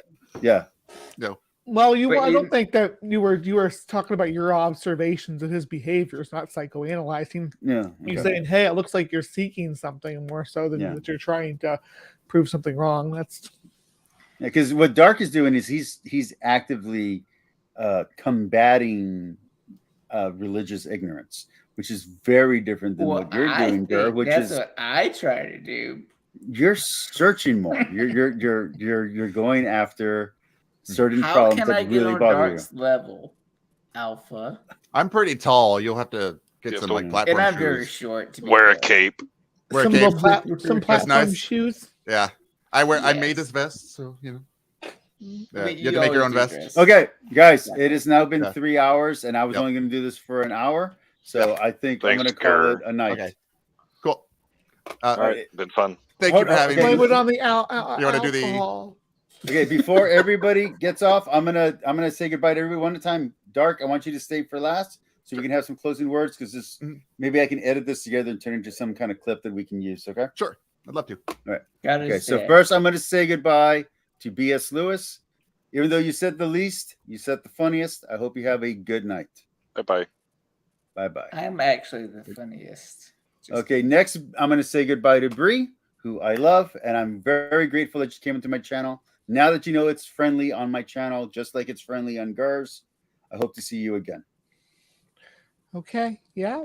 I'm glad I was able to come in and have some beers with Gur and hang out with you guys. The conversation was a little bit over my head, but that might be because of the beers. So, yeah. It was nice to meet you. Yep. Nice to meet you too, Dark.